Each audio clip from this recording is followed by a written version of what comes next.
너 뭔데 군단장 숙소를 돌아다녀? 소속이랑 계급 밝혀. 오늘의 이야기는 낡고 부식된 편견이라는 성벽에 갇힌 한 오만한 장군이 피와 땀으로 자신의 길을 증명해 온 진정한 군인을 알아보지 못하고 버린 한순간의 어리석은 실수가 어떻게 스스로를 파멸시키고 군 전체를 뒤흔들게 되었는지에 대한 처절한 기록입니다. 길었던 추석 연휴가 끝나기가 무섭게 칼바람이 불어오네요. 옷깃을 여미게 되는 쌀쌀한 오늘 같은 날, 여러분은 어느 따뜻한 곳에서 이 이야기를 듣고 계신가요? 댓글로 여러분의 일상을 나눠주세요.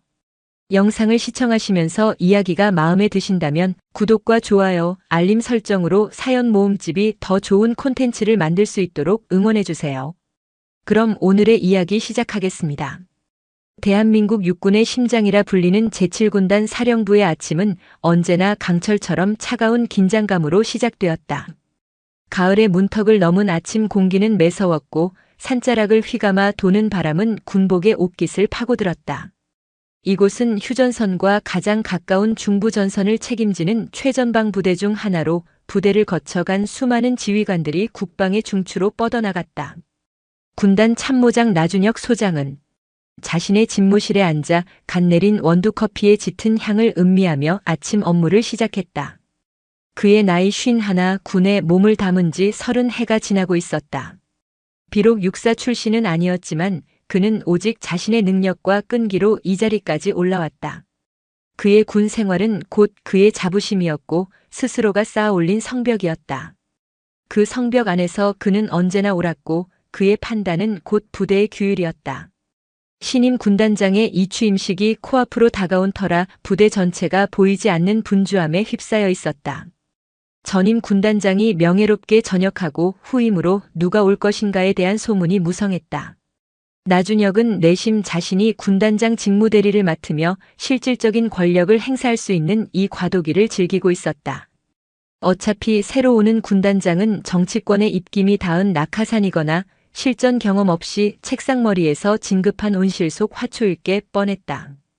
그런 인물은 자신이 얼마든지 손바닥 위에서 주무를 수 있다는 자신감이 있었다. 특히 이번 신임 군단장이 여성이라는 파격적인 인사가 단행되자 나준혁의 입가에는 노골적인 비웃음이 걸렸다. 여자라니. 그것도 삼성장군 군단장이라니. 참으로 세상 말세로군. 그의 머릿속에는 견고하게 자리 잡은 편견이 있었다.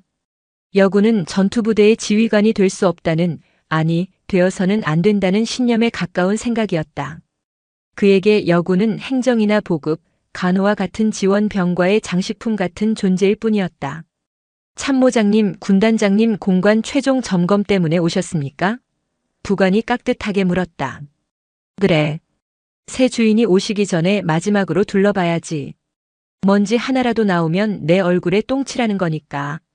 나준혁은 일부러 새 주인이라는 단어에 힘을 주며 말했다. 군단장 공관은 부대 가장 깊숙하고 전망 좋은 곳에 자리 잡고 있었다. 수십 년 된 아름드리 나무들이 정원을 이루고 있었고 2층짜리 본관 건물은 위험 있으면서도 고풍스러운 멋을 풍겼다. 그는 정갈하게 정돈된 정원을 지나 현관으로 들어섰다. 며칠간 부대원들을 총동원에 쓸고 닦은 덕에 내부는 먼지 한 톨 없이 반짝였다. 1층 응접실과 서재를 꼼꼼히 둘러본 그는 만족스러운 표정으로 2층으로 향했다. 군단장이 개인적으로 사용하는 침실과 작은 거실이 있는 공간이었다.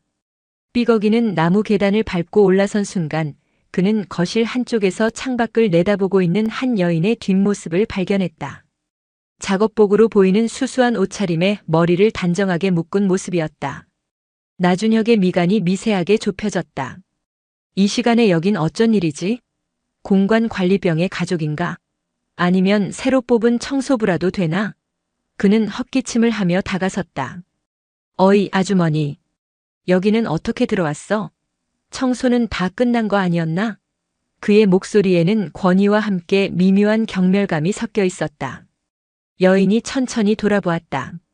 40 중반쯤으로 보이는 꾸미지 않았음에도 단아한 이목구비를 가진 얼굴이었다.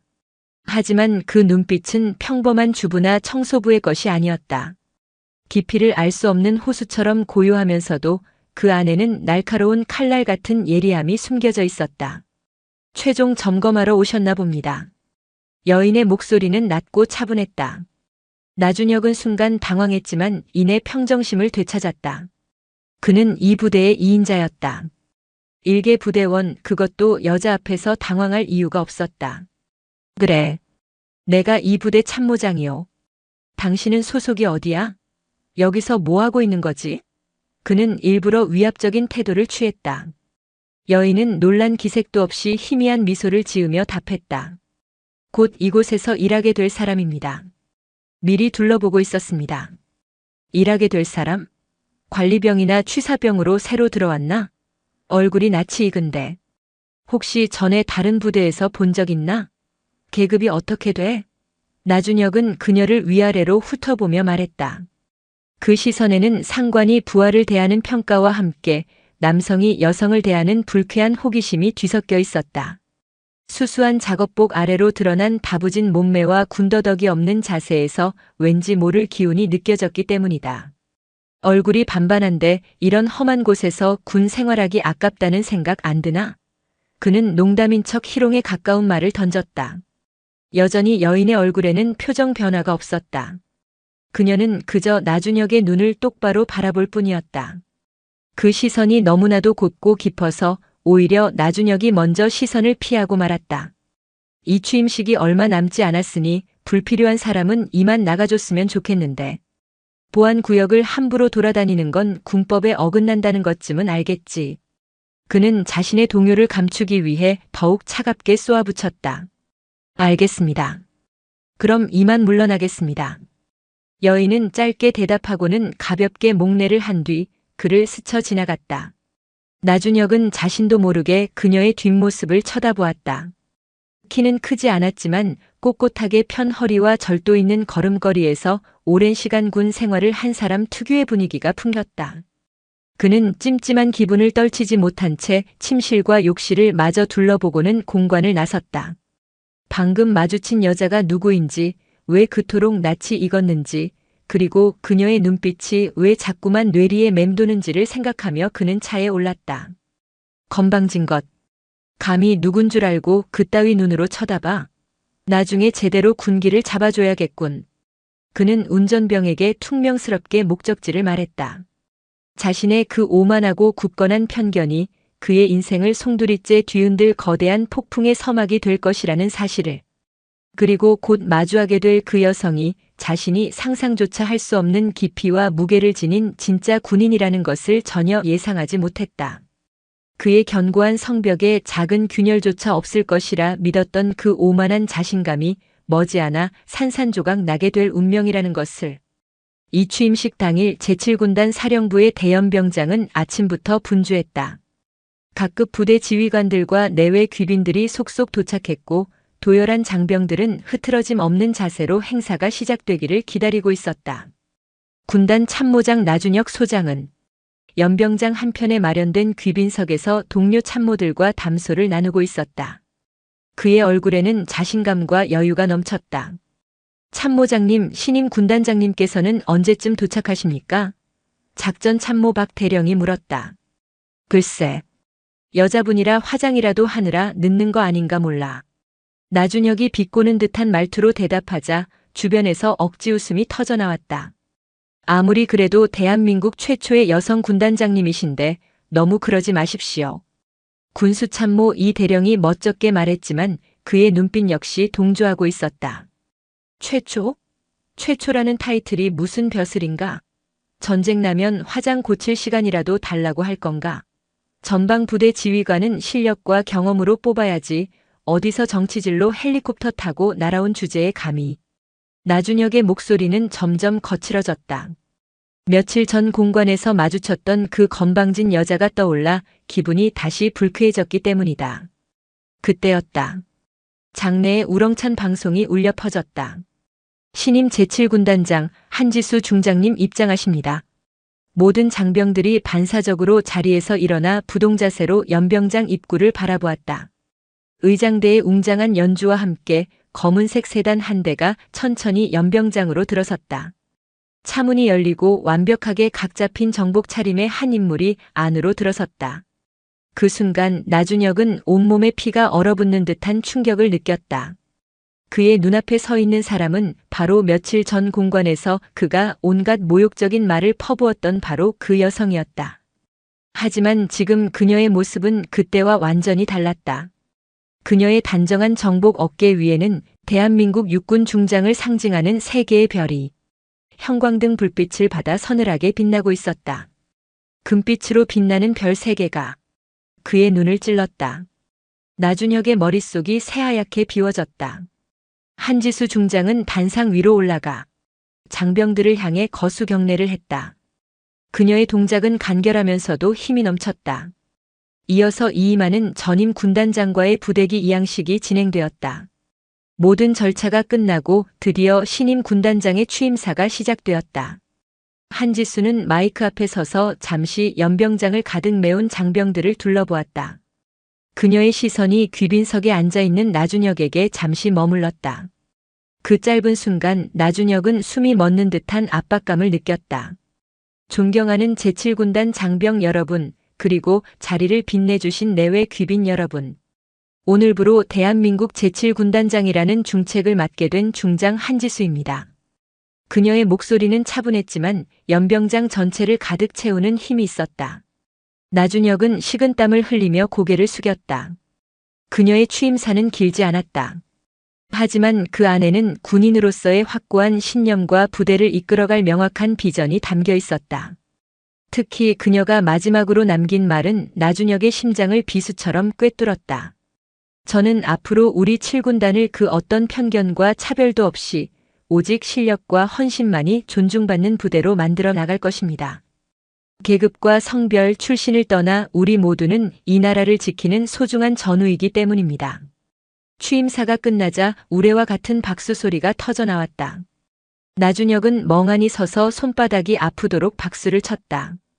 행사가 모두 끝나고 참모들과의 첫 대면을 위해 회의실로 이동하는 내내 그의 머릿속은 복잡했다. 끝났다. 내 군 생활은 이제 끝이다. 그는 절망적인 생각에 사로잡혔다. 회의실에 도착하자 모든 참모들이 긴장된 표정으로 그를 맞았다. 하지만 그들의 시선 속에는 걱정뿐만 아니라 미묘한 조롱과 호기심이 섞여 있었다. 이미 그들 사이에서는 참모장이 신임 군단장에게 찍혔다는 소문이 파다하게 퍼져 있었을 것이다. 잠시 후 회의실 문이 열리고 한지수 중장이 들어왔다.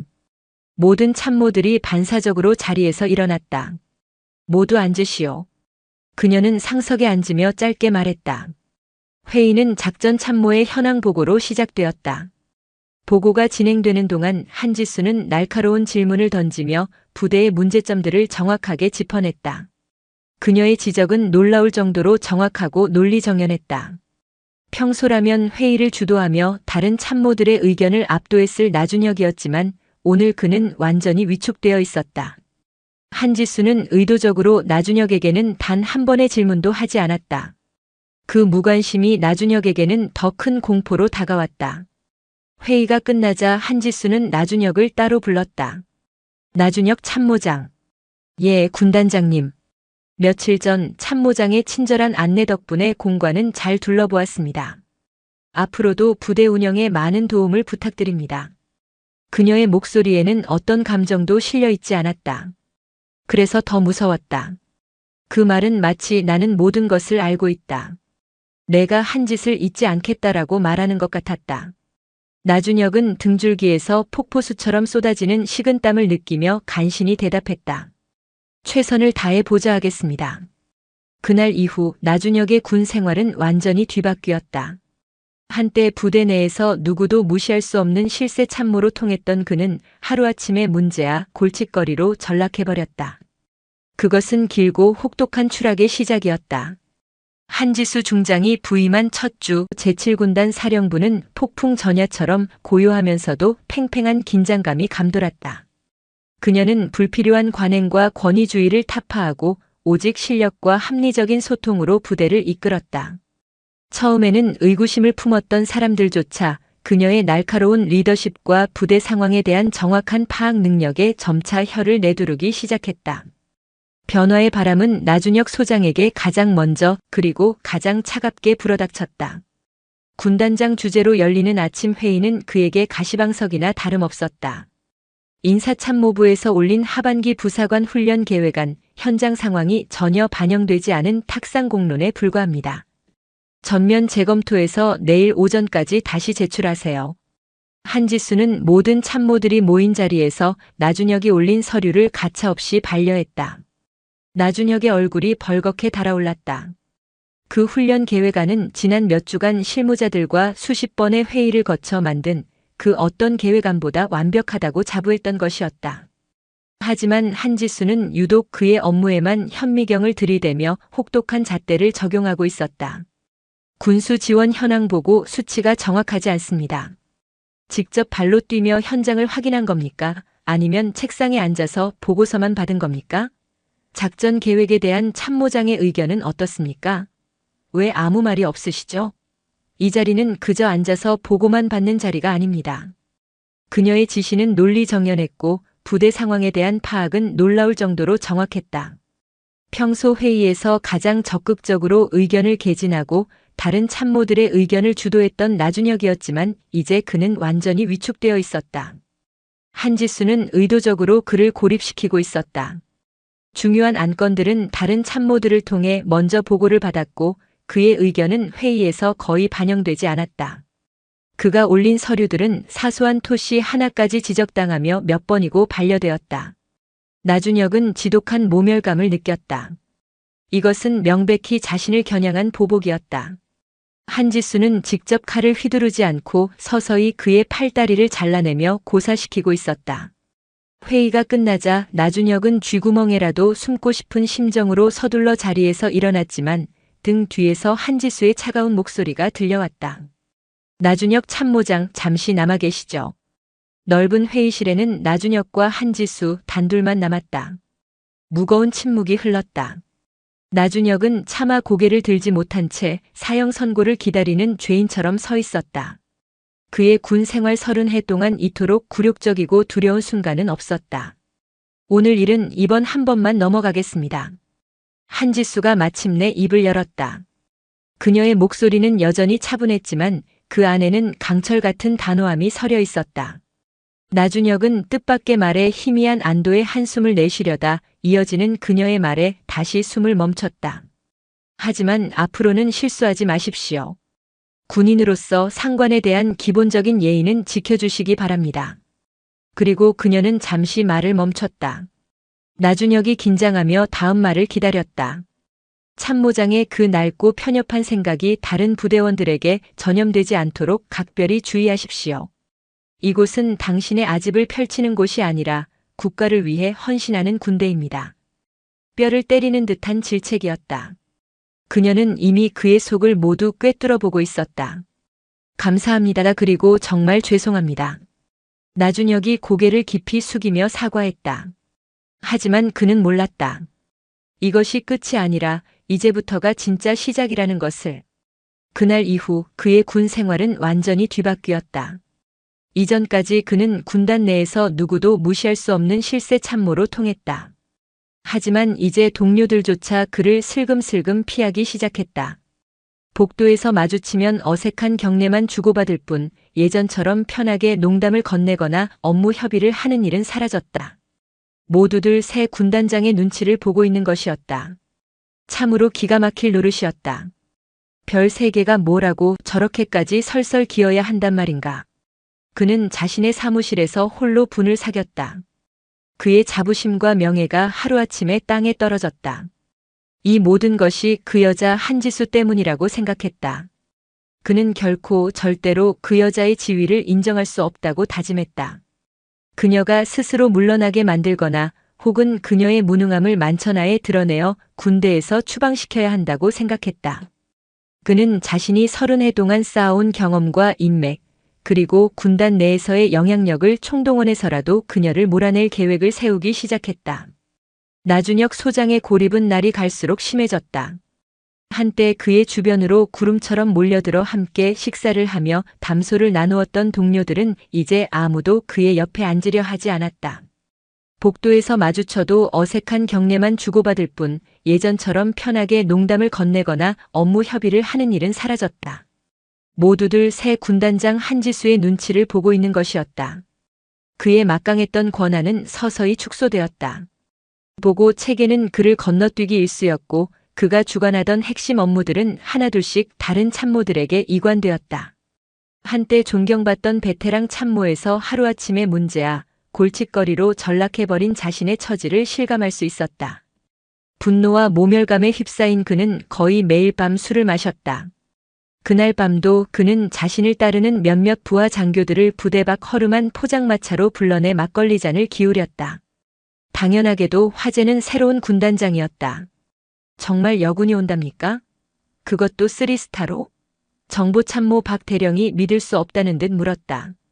전문까지 내려왔으니 기정사실이지. 나준혁이 막걸리 잔을 단숨에 비우며 퉁명스럽게 대답했다. 아무리 그래도 이건 좀 심한 거 아닙니까? 군대의 근간을 흔드는 일입니다. 군수참모 오대령도 거들었다. 요즘 여성 상위 시대라더니 군대까지 그 바람이 불어닥친 모양이야. 이러다 사단장, 연대장도 죄다 여자들로 채우는 거 아닌가 몰라. 누군가의 농담 섞인 말에 좌중은 씁쓸한 웃음을 터뜨렸다. 그들의 대화는 밤늦도록 이어졌다. 새로운 여성 군단장에 대한 조롱과 비아냥, 그리고 앞으로 닥쳐올 혼란에 대한 우려가 대부분이었다. 나준혁은 그 대화의 중심에서 자신의 편견을 더욱 단단하게 굳혀갔다. 별 3개? 웃기지 말라 그래. 어디서 정치질로 헬리콥터 타고 날아온 주제에 군인인 척하기는. 술이 들어가자 억눌렀던 불만과 분노가 본물 터지듯 쏟아져 나왔다. 내가 이 군대에서 어떻게 살아남았는데 계집 하나 때문에 내 모든 것이 무너져야 한단 말인가. 그의 목소리는 점점 커졌고 주변 손님들이 힐끔거렸지만 그는 아랑곳하지 않았다. 그는 확신했다. 이번 인사는 군의 전투력 강화와는 아무런 상관이 없는 오직 정치적인 계산과 보여주기식 행정의 결과물이라고. 그는 결코 절대로 그 여자의 지위를 인정할 수 없다고 다짐했다. 하지만 그는 몰랐다. 그 포장마차 가장 구석진 자리에 군단 소속의 한 부사관이 동료와 함께 술을 마시고 있다는 사실을. 그리고 그 부사관이 나준혁의 말을 한마디도 빼놓지 않고 똑똑히 듣고 있었다는 것을. 다음 날 아침 그 내용은 즉시 보안 계통을 통해 한지수에게 보고되었다. 나준혁 참모장이 어젯밤 사석에서 군단장님에 대한 심각한 명예훼손 및 모욕적인 발언을 했다는 첩보가 입수되었습니다. 보안 참모의 보고를 받는 한지수의 표정에는 아무런 변화가 없었다. 그녀는 서류에서 눈을 떼지 않은 채 물었다. 구체적으로 어떤 내용이었습니까? 여성 군단장에 대한 비하 발언과 정치적인 배경으로 진급했다는 식의 유언 비어를 유포했다고 합니다. 한지수는 잠시 펜을 멈췄다. 정확한 증언자가 있습니까? 예, 현장에 있던 우리 부대 소속 부사관이 직접 들었다고 합니다. 진술서도 확보했습니다. 한지수는 조용히 고개를 끄덕였다. 알겠습니다. 해당 내용을 육군본부 감찰실에 정식으로 이첩하도록 하세요. 그녀의 목소리는 얼음장처럼 차가웠다. 그녀는 나준혁에게 한 번의 기회를 주었지만 그는 스스로 그 기회를 걷어차 버렸다. 이제 더 이상의 관용은 없었다. 그녀는 자신의 낡고 편협한 생각으로 조직 전체를 병들게 하는 그 썩어 빠진 부품을 반드시 도려내기로 결심했다. 그것이 자신이 이 부대에 온 이유이자 수많은 실전에서 피와 땀으로 증명해 온 자신의 리더십을 지키는 길이라고 믿었다. 나준혁이 포장마차에서 쏟아냈던 분노의 말들이 보고된 지 나흘이 지난 금요일 아침 제7군단 사령부에는 평소와 다른 무거운 공기가 감돌았다. 이른 아침부터 본관 주차장에는 육군본부 마크가 선명한 낯선 세단 차량 여러 대가 들어섰고 정복 칼날같이 다려입은 헌병들이 삼엄한 경계를 펼쳤다. 저 사람들 누구지? 무슨 큰일이라도 났나? 복도를 지나던 한 장교가 동료에게 작은 목소리로 물었다. 육본 감찰실에서 나온 사람들이라던데. 분위기가 장난이 아니야. 다른 장교가 긴장한 표정으로 대답했다. 나준혁은 평소처럼 9시에 출근했다. 사무실 문을 열고 들어가려는데 안에서 낯선 목소리들이 들려왔다. 이상하다 싶어 문을 살짝 열어보니 정복을 입은 낯선 군인 2명이 자신의 책상 서랍을 열어젖히고 서류들을 뒤지고 있었다. 지금 여기서 뭐 하시는 겁니까? 나준혁이 놀라 소리치며 안으로 들어섰다. 그때 등 뒤에서 누군가가 그의 어깨를 툭 쳤다. 돌아보니 날카로운 눈매의 낯선 대령이 서 있었다. 당신이 나준혁 소장이요? 그가 차가운 목소리로 물었다. 그렇더만 당신들은 누구요? 여긴 참모장실이요. 허락도 없이 남의 집무실을 뒤지는 건 무슨 경우야? 나준혁이 격앙된 목소리로 소리쳤다. 나는 육군본부 감찰실 감찰일과장 정민호 대령이요. 정민호 대령의 입에서 나온 말은 청천벽력과도 같았다. 나준혁의 심장이 쿵 하고 바닥으로 떨어졌다. 감찰실이라는 말을 듣는 순간 온몸의 피가 차갑게 식는 것 같았다. 하지만 아직 구체적으로 무슨 일인지는 알 수 없었다. 감찰실에서 저에게 무슨 볼일이십니까? 나준혁이 당황하며 물었다. 나준혁 소장, 당신을 상관 모욕 및 군 기강 문란 혐의로 긴급 체포합니다. 체포라니요. 상관 모욕이라니 저는 그런 짓을 한 적이 없습니다. 며칠 전 부대 외부 민간 주점에서 현 군단장에 대한 심각한 수준의 모욕적인 발언을 한 혐의요. 증인과 증거는 이미 모두 확보된 상태입니다. 감찰관이 서류처를 펼쳐 보이며 설명했다. 그제야 나준혁은 며칠 전 포장마차에서 술에 취해 내뱉었던 말들이 떠올랐다. 당시에는 그저 단순한 푸념, 술주정 정도로 생각했는데 그것이 이렇게 자신의 목에 칼을 겨눌 줄은 꿈에도 몰랐다. 그건 그냥 술김에 개인적인 의견을 말한 것뿐입니다. 나준혁이 필사적으로 변명했다. 술을 마셨다고 해서 상관에 대한 모독이 정당화되지는 않소. 정민호 대령이 단호하게 말했다. 더군다나 현 지휘관에 대한 정치적 편견을 드러내고 허위 사실을 유포한 것은 군의 위계 질서를 뿌리부터 흔드는 매우 중대한 범죄 행위요. 나준혁의 이마에서 굵은 땀방울이 흘러내렸다. 자신이 얼마나 끔찍한 실수를 저질렀는지, 그리고 그 배후에 한지수가 있다는 것을 이제야 깨달았다. 그녀는 자신을 용서한 것이 아니었다. 더 큰 올가미를 던지기 위해 잠시 기다렸을 뿐이었다. 조사실로 연행하시오. 감찰관의 지시에 헌병 2명이 다가와 나준혁의 양팔을 붙잡았다. 그는 속수무책으로 끌려나갔다. 복도를 걸어가는 동안 수많은 부대원들의 시선이 그에게로 집중되었다. 동정, 경멸, 호기심 그리고 조롱이 섞인 눈빛들이 날카로운 파편처럼 그의 온몸에 박혔다. 30해 동안 쌓아온 그의 명예와 자존심이 그 짧은 복도를 걷는 동안 산산조각 나고 있었다. 육군본부 직할의 어둡고 차가운 조사실에서 혹독한 조사가 시작되었다. 감찰관들은 그날 밤 포장마차에서 했던 발언들을 녹음 파일까지 틀어주며 하나하나 확인했다. 계집 하나 때문에 내 군 생활이 무너져야겠냐, 정치질로 헬리콥터 타고 날아온 주제에 전부 본인이 한 발언 맞습니까? 감찰관이 날카롭게 추궁했다. 나준혁은 더 이상 변명할 수 없었다. 술에 취해 내뱉은 말들은 명백한 증거가 되어 그의 숨통을 조여왔다. 그때는 감정적으로 격해서 감정적이라고 해서 군 기강을 무너뜨리는 발언이 용납될 수는 없습니다. 소장식이나 되신 분이 그런 기본적인 것도 모르십니까? 조사는 밤늦도록 계속되었다. 나준혁은 점점 절망의 늪으로 빠져들었다. 아무리 변명하고 호소해봐도 자신이 저지른 잘못이 명백하다는 사실을 부인할 수 없었다. 며칠 후 그에 대한 징계위원회가 열렸고 결과는 가혹했다. 나준혁 소장, 현 보직에서 해임하고 강원도 최전방 GOP 인근의 예비전력관리연대장으로 전보 조치한다. 사실상의 좌천, 아니 군인으로서의 사형 선고나 다름없었다. 예비전력관리연대는 현역에서 물러난 장성들의 마지막 휴식처 혹은 문제를 일으킨 장교들의 유배지로 불리는 곳이었다. 그곳으로 간다는 것은 군인으로서의 모든 경력이 끝났음을 의미했다. 명령서를 받아든 나준혁은 한참 동안 멍하니 서 있었다. 30해의 세월이 그 여자와의 단 한 번의 잘못된 만남으로 인해 물거품처럼 사라져버렸다. 전출 명령이 내려지고 일주일이 흘렀다.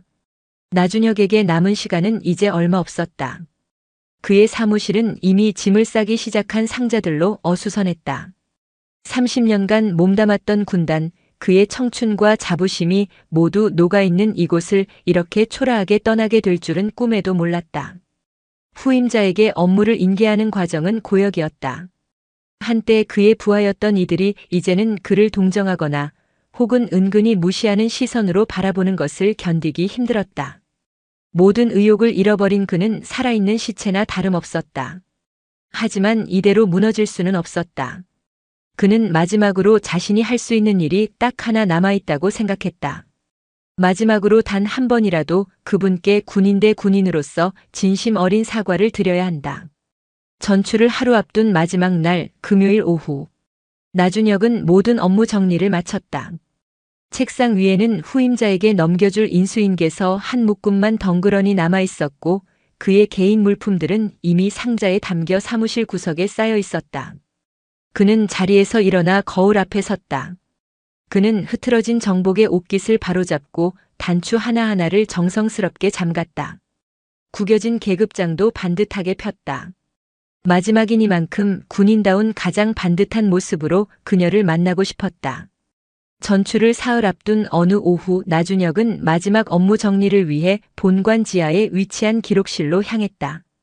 후임자에게 인계할 자료들 중에 과거 군단에서 시행했던 주요 훈련 기록들을 찾아야 했기 때문이었다. 기록실은 평소 사람들의 발길이 닿지 않는 곳이라 서늘하고 퀴퀴한 먼지 냄새가 진동했다. 10년 전 대침투 훈련 자료가 어디 있더라. 나준혁은 혼자 중얼거리며 빽빽하게 들어찬 서가 사이를 헤매고 다녔다. 오래된 파일철과 누렇게 변색된 상자들이 끝도 없이 쌓여 있었다. 대부분 먼지가 두껍게 쌓여 있어 언제 마지막으로 사람의 손길이 닿았는지 짐작조차 할 수 없었다. 그는 한 칸씩 파일을 뒤지며 필요한 자료를 찾고 있었다. 그때 한쪽 벽면을 가득 채운 낡은 액자들이 눈에 들어왔다. 군단의 역사를 담은 오래된 사진들이었다. 대부분 색이 바래 세월의 흔적을 고스란히 보여주고 있었다. 나준혁은 무심코 액자들을 하나씩 살펴보기 시작했다. 그러다 그의 시선이 한 액자에 멎었다. 해외 파병 특수임무단 이라크 자이툰 부대. 그는 액자 아래쪽에 적힌 작은 명패를 읽었다. 사진 속에는 사막의 모래바람을 배경으로 검게 그을린 얼굴의 군인들이 서 있었다.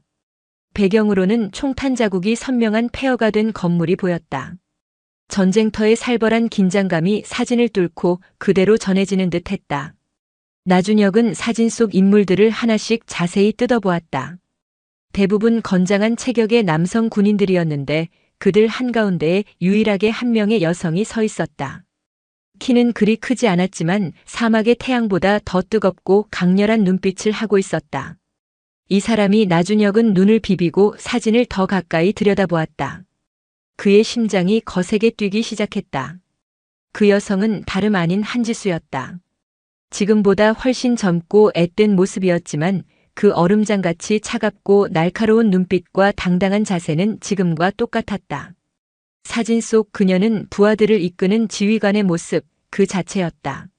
나준혁은 액자 옆에 붙어있는 더 자세한 설명을 읽기 시작했다. 이라크 파병 제일진 특수임무대대 작전과장 윤서연 소령. 현지 무장 세력과의 교전 12회, 아군 피해 전무. 특히 사막의 여우 작전에서 적의 기지를 야간 기습하여 피랍된 다국적군 5명을 전원 무사히 구출하는 데 결정적인 공을 세움. 나준혁의 입이 떡 벌어졌다. 한지수가 단순한 행정장교나 정책통이 아니라 실제로 피와 총탄이 오가는 전쟁터에서 싸운 진짜 전투군인이었다는 사실을 처음 알게 된 것이다. 그의 손이 희미하게 떨리기 시작했다. 설명은 계속 이어졌다. 다른 액자에는 소말리아 해적으로부터 우리 선박을 구출한 청해부대의 사진이 걸려 있었다. 아덴만 여명작전 제2팀 돌격팀장 윤서현 중령. 인질 구출 작전 최선봉에서 팀을 지휘 해적 5명 사살 8명 생포. 인질 21명 전원 구출. 사진 속 한지수는 해군 함정 갑판 위에서 얼굴에 위장크림을 바른 채 작전 지시를 내리고 있었다. 그녀의 주변에 있던 UDTSEAL 대원들이 모두 절대적인 신뢰의 눈빛으로 그녀의 말에 집중하고 있는 모습이었다. 나준혁은 거대한 망치로 머리를 얻어맞은 듯한 충격을 받았다. 자신이 그동안 얼마나 어리석고 편협한 생각에 사로잡혀 있었는지 깨닫기 시작했다. 그녀는 정치적 배경으로 별을 단 온실 속 화초가 아니었다. 목숨을 걸고 수많은 실전과 작전을 거치며 스스로의 능력으로 실력을 증명하고 피와 땀으로 별을 쟁취한 진짜 군인이었다. 마지막 액자에는 707 특수임무대대에서 훈련하는 모습이 담겨 있었다. 험준한 산악지대에서 완전 군장을 한 채 남성 대원들과 똑같이 진흙탕을 구르고 절벽을 오르는 그녀의 모습이 있었다. 남성 대원들에게 조금도 뒤처지지 않고 오히려 그들을 이끌며 앞장서는 모습이었다. 이분이 정말 이런 분이셨구나. 나준혁은 너덜너덜해진 정신으로 중얼거렸다. 그는 사진들 앞에서 한참을 넋나간 사람처럼 서 있었다. 지난 몇 주 동안 자신이 그녀에게 보였던 경멸과 모욕, 그리고 비아냥거림이 주마등처럼 스쳐 지나갔다. 그녀를 단순히 여자 군단장으로만 보고 그녀의 능력과 경험을 애써 무시하고 깎아내리려 했던 자신의 모습이 너무나도 부끄럽고 한심하게 느껴졌다. 나는 얼마나 바보 같은 짓을 한 것인가. 그는 자책하며 고개를 숙였다. 기록실에서 한지수의 진짜 모습을 알게 된 뒤로 제대로 된 사과를 하고 싶다는 마음이 밤새 나준혁의 가슴을 무겁게 짓눌렀다. 이미 모든 것이 너무 늦어버렸다. 전출 명령은 번복될 수 없었고 그의 군 생활도 사실상 끝이 난 상태였다. 그래도 나준혁은 마지막으로 자신이 할 수 있는 일이 딱 하나 남아있다고 생각했다. 마지막으로 단 한 번이라도 그분께 군인 대 군인으로서 진심 어린 사과를 드려야 한다. 전출을 하루 앞둔 마지막 날 금요일 오후. 나준혁은 모든 업무 정리를 마쳤다. 그는 마지막으로 군복을 단정히 차려입고 군단장실 문 앞에 섰다. 문 앞을 지키고 있던 경비병이 그를 보더니 놀란 표정을 지었다. 최근 그가 군단장실 근처에 오는 일은 전무했기 때문이었다. 나준혁 소장님, 어쩐 일이십니까? 경비병이 정중하게 물었다. 군단장님께 잠깐 뵙고 싶다고 전해주게. 나준혁이 차분하고 낮은 목소리로 말했다. 경비병이 실내로 들어가 수화기를 들고 잠시 통화했다. 잠시 후 그가 나와 나준혁에게 말했다. 들어가시라고 하십니다. 나준혁은 깊게 심호흡을 한번 하고 군단장실의 두꺼운 문을 두드렸다. 소장 나준혁, 보고드립니다. 들어오세요. 안에서 한지수의 목소리가 들려왔다. 문을 열고 들어가니 한지수는 책상에 앉아 산더미 같은 서류를 검토하고 있었다. 나준혁이 들어섰지만 그녀는 고개조차 들지 않고 계속 업무에만 집중했다. 예상했던 냉담한 반응이었지만 나준혁은 더 이상 놀라지 않았다. 말씀하세요. 한지수가 여전히 서류에서 눈을 떼지 않은 채 말했다. 나준혁은 방 중앙에 정자세로 서서 힘겹게 입을 열었다. 먼저 죄송하다는 말씀을 드리고 싶습니다. 그제야 한지수가 고개를 들어 나준혁을 바라보았다. 그녀의 눈빛은 여전히 차가웠다. 뭐가 죄송하다는 겁니까? 제가 무례했습니다. 나준혁이 진심을 다해 말했다. 그의 목소리에는 깊은 회한이 담겨 있었다. 처음 배웠을 때부터 지금까지 저의 오만함과 편견이 얼마나 부끄러운 것이었는지 이제야 깨달았습니다. 한지수는 들고 있던 펜을 내려놓고 의자 등받이에 몸을 기댔다. 그녀는 팔짱을 낀 채 날카로운 눈으로 나준혁을 뚫어보았다. 갑자기 무슨 깨달음이라도 얻으셨습니까? 어제 기록실에서 중장님의 과거 활동 기록들을 보았습니다. 나준혁이 잠시 말을 멈췄다. 이라크와 소말리아 그리고 특수전 부대에서의 기록들을 한지수의 표정에 미세한 변화가 스쳐 지나갔다. 하지만 그녀는 여전히 차가운 표정을 유지했다. 그래서요. 제가 얼마나 무지하고 어리석었는지 알게 되었습니다. 나준혁이 고개를 푹 숙이며 말했다. 저는 중장님을 정치적인 배경으로 쉽게 별을 단 분이라고 생각했습니다. 피와 땀으로 조국을 지켜오신 진짜 군인이셨는데 저는 처음부터 편견이라는 색안경을 끼고 멋대로 판단하고 모욕했습니다. 용서받지 못할 죄를 지었습니다. 한지수는 한참 동안 아무 말 없이 나준혁을 바라보았다. 방 안에는 무거운 침묵만이 흘렀다. 당신은 처음부터 나를 군인으로 보지 않았어요. 마침내 그녀가 입을 열었다. 그저 여자로만 봤지. 그 말이 비수처럼 나준혁의 가슴을 찔렀다. 너무나도 정확한 지적이었다. 맞습니다. 제가 틀렸습니다. 26해 동안 군복을 입고 살아왔으면서 동료 군인의 진짜 모습을 알아보지 못했다는 것이 더 큰 문제입니다. 한지수가 냉정하게 말했다. 나준혁은 아무런 변명도 할 수 없었다. 그녀의 말이 모두 옳았기 때문이다. 자신이 얼마나 편협하고 다친 사고를 가지고 있었는지 뼈저리게 느끼고 있었다. 하지만 나준혁이 조심스럽게 입을 열었다. 지금이라도 깨달았습니다. 진심으로 반성하고 있습니다. 처음부터 다시 배워야겠다고 생각합니다.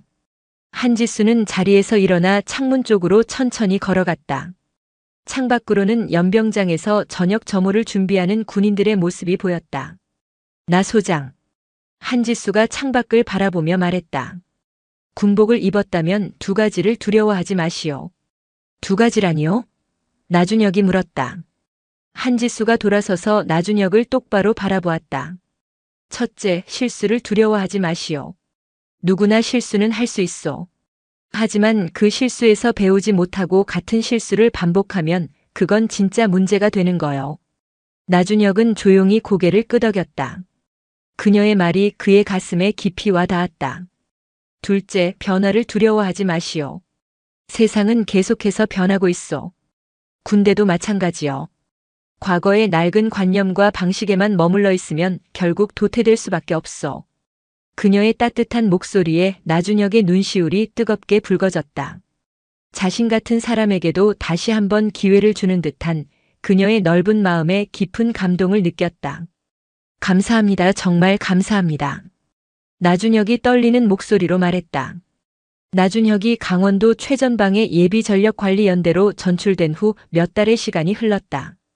그가 떠난 제7군단에는 조용하지만 의미 있는 변화의 바람이 불기 시작했다. 한지수 중장은 불필요한 의전과 권위적인 보고, 문화를 과감히 없앴다. 회의실에서는 계급에 상관없이 자유롭게 의견을 나누는 분위기가 만들어졌고 실무자들의 창의적인 아이디어가 적극적으로 반영되었다. 특히 여군 장교들은 더 이상 눈치를 보지 않고 자신의 능력을 마음껏 펼칠 수 있게 되었다.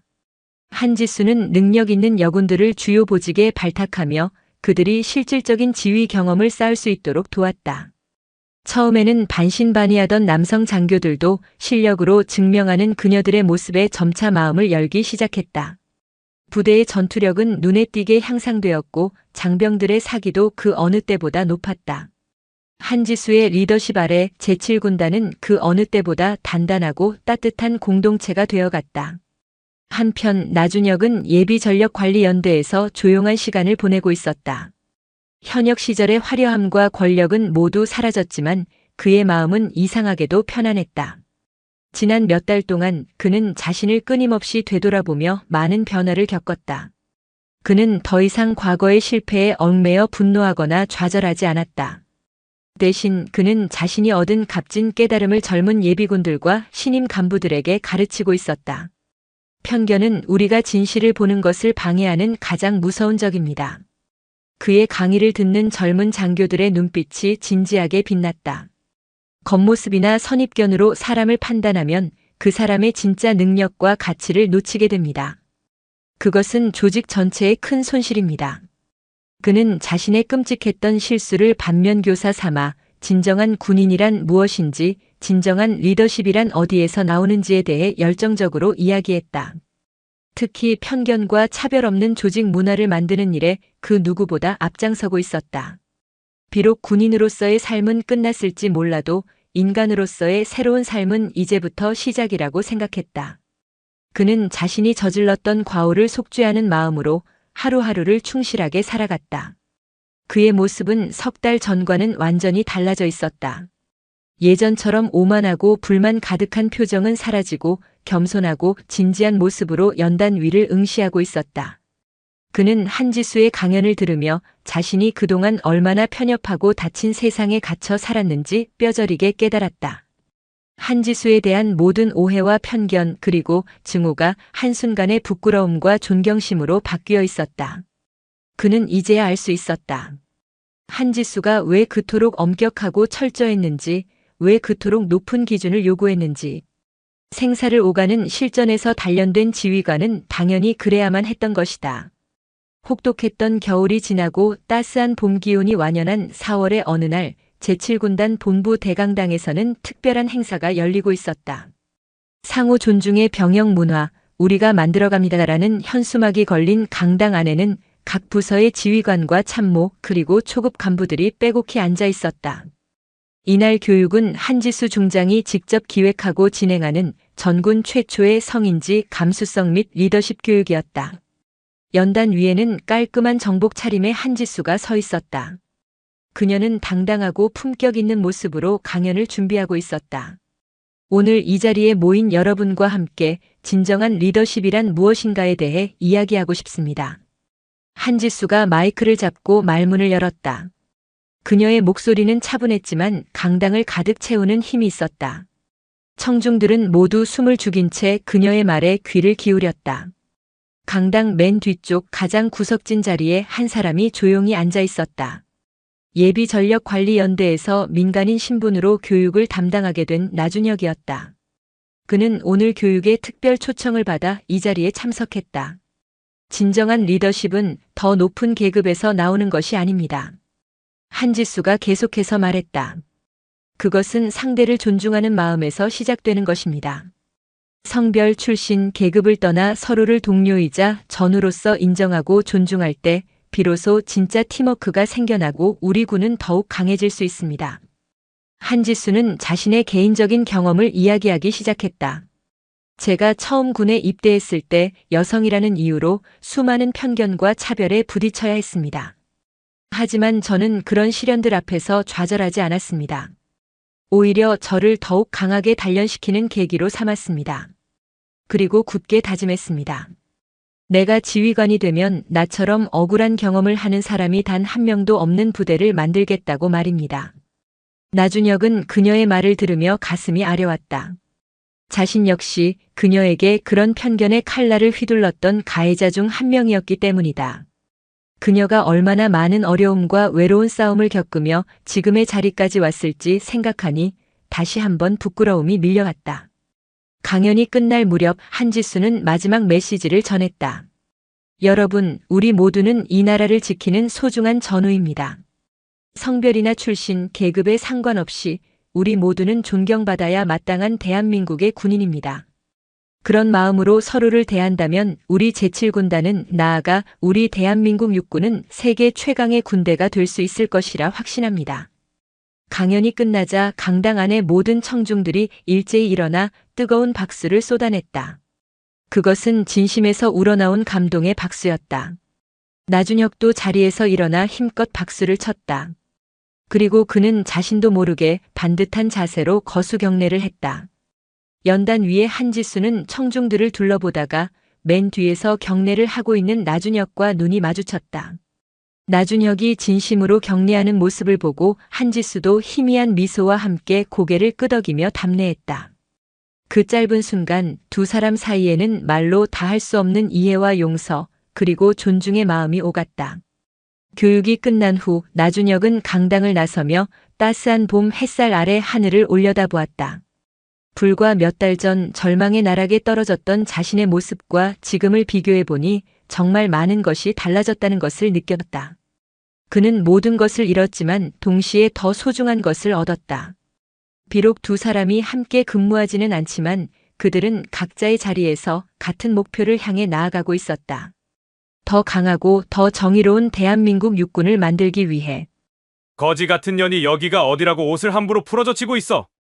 한 베테랑 군인의 오만한 조롱은 여자라는 이유로 영웅의 명예를 짓밟았습니다. 하지만 피의 전장을 뚫고 별을 단 그녀는 썩어빠진 부품을 도려내기로 결심합니다.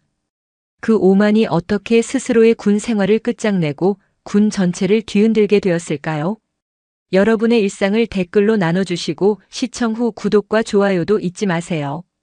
경기도 포천, 대한민국 육군의 심장부라 불리는 제5군단 사령부의 아침은 언제나 강철처럼 차가운 긴장감으로 시작되었다. 가을의 문턱을 넘은 아침 공기는 매서웠고 산자락을 휘감아 도는 바람은 군복의 옷깃을 파고들었다. 이곳은 휴전선과 가장 가까운 중부전선을 책임지는 최전방 부대 중 하나, 승진부대라는 이름에 걸맞게 이곳을 거쳐간 수많은 지휘관들이 국방의 중추로 뻗어나갔다.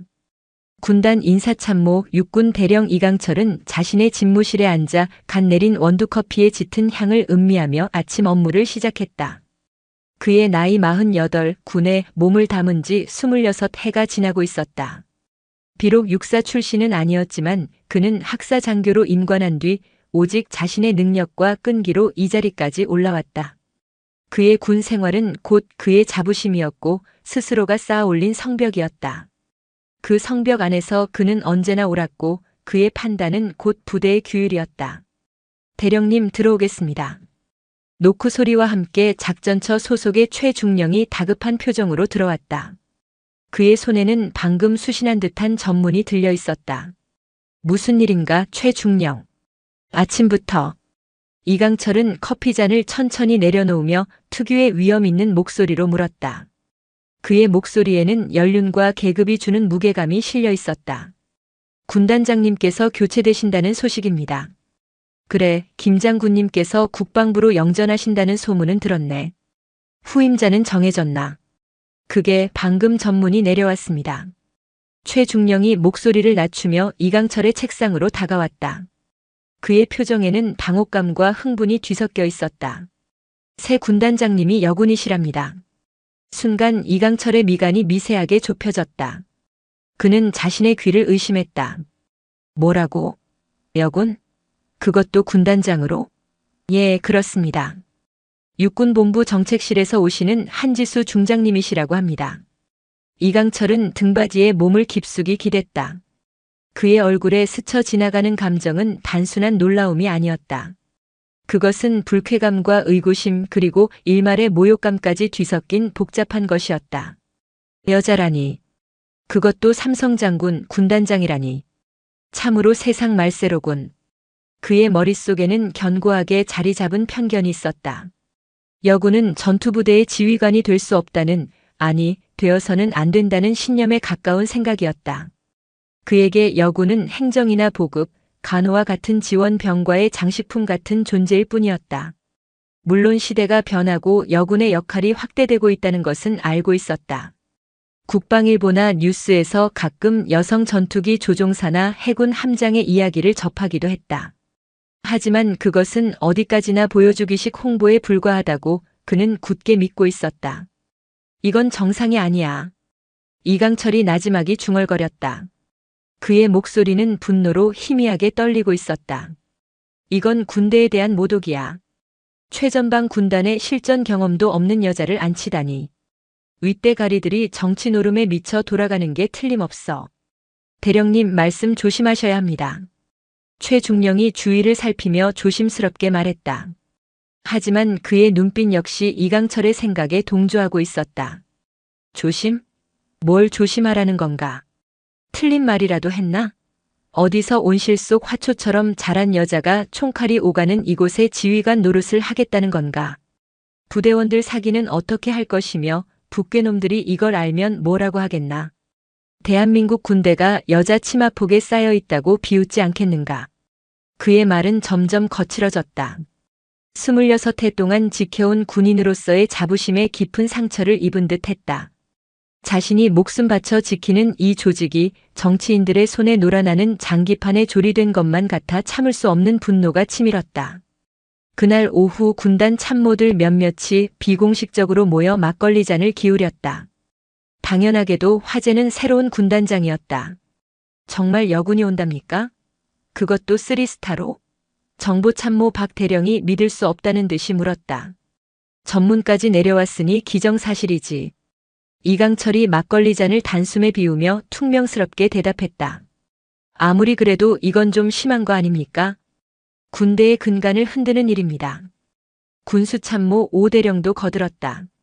요즘 여성 상위 시대라더니 군대까지 그 바람이 불어닥친 모양이야. 이러다 사단장, 연대장도 죄다 여자들로 채우는 거 아닌가 몰라. 누군가의 농담 섞인 말에 좌중은 씁쓸한 웃음을 터뜨렸다. 그들의 대화는 밤늦도록 이어졌다.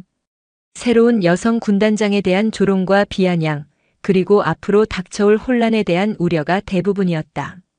이강철은 그 대화의 중심에서 자신의 편견을 더욱 단단하게 굳혀갔다. 그는 확신했다. 이번 인사는 군의 전투력 강화와는 아무런 상관이 없는 오직 정치적인 계산과 보여주기식 행정의 결과물이라고.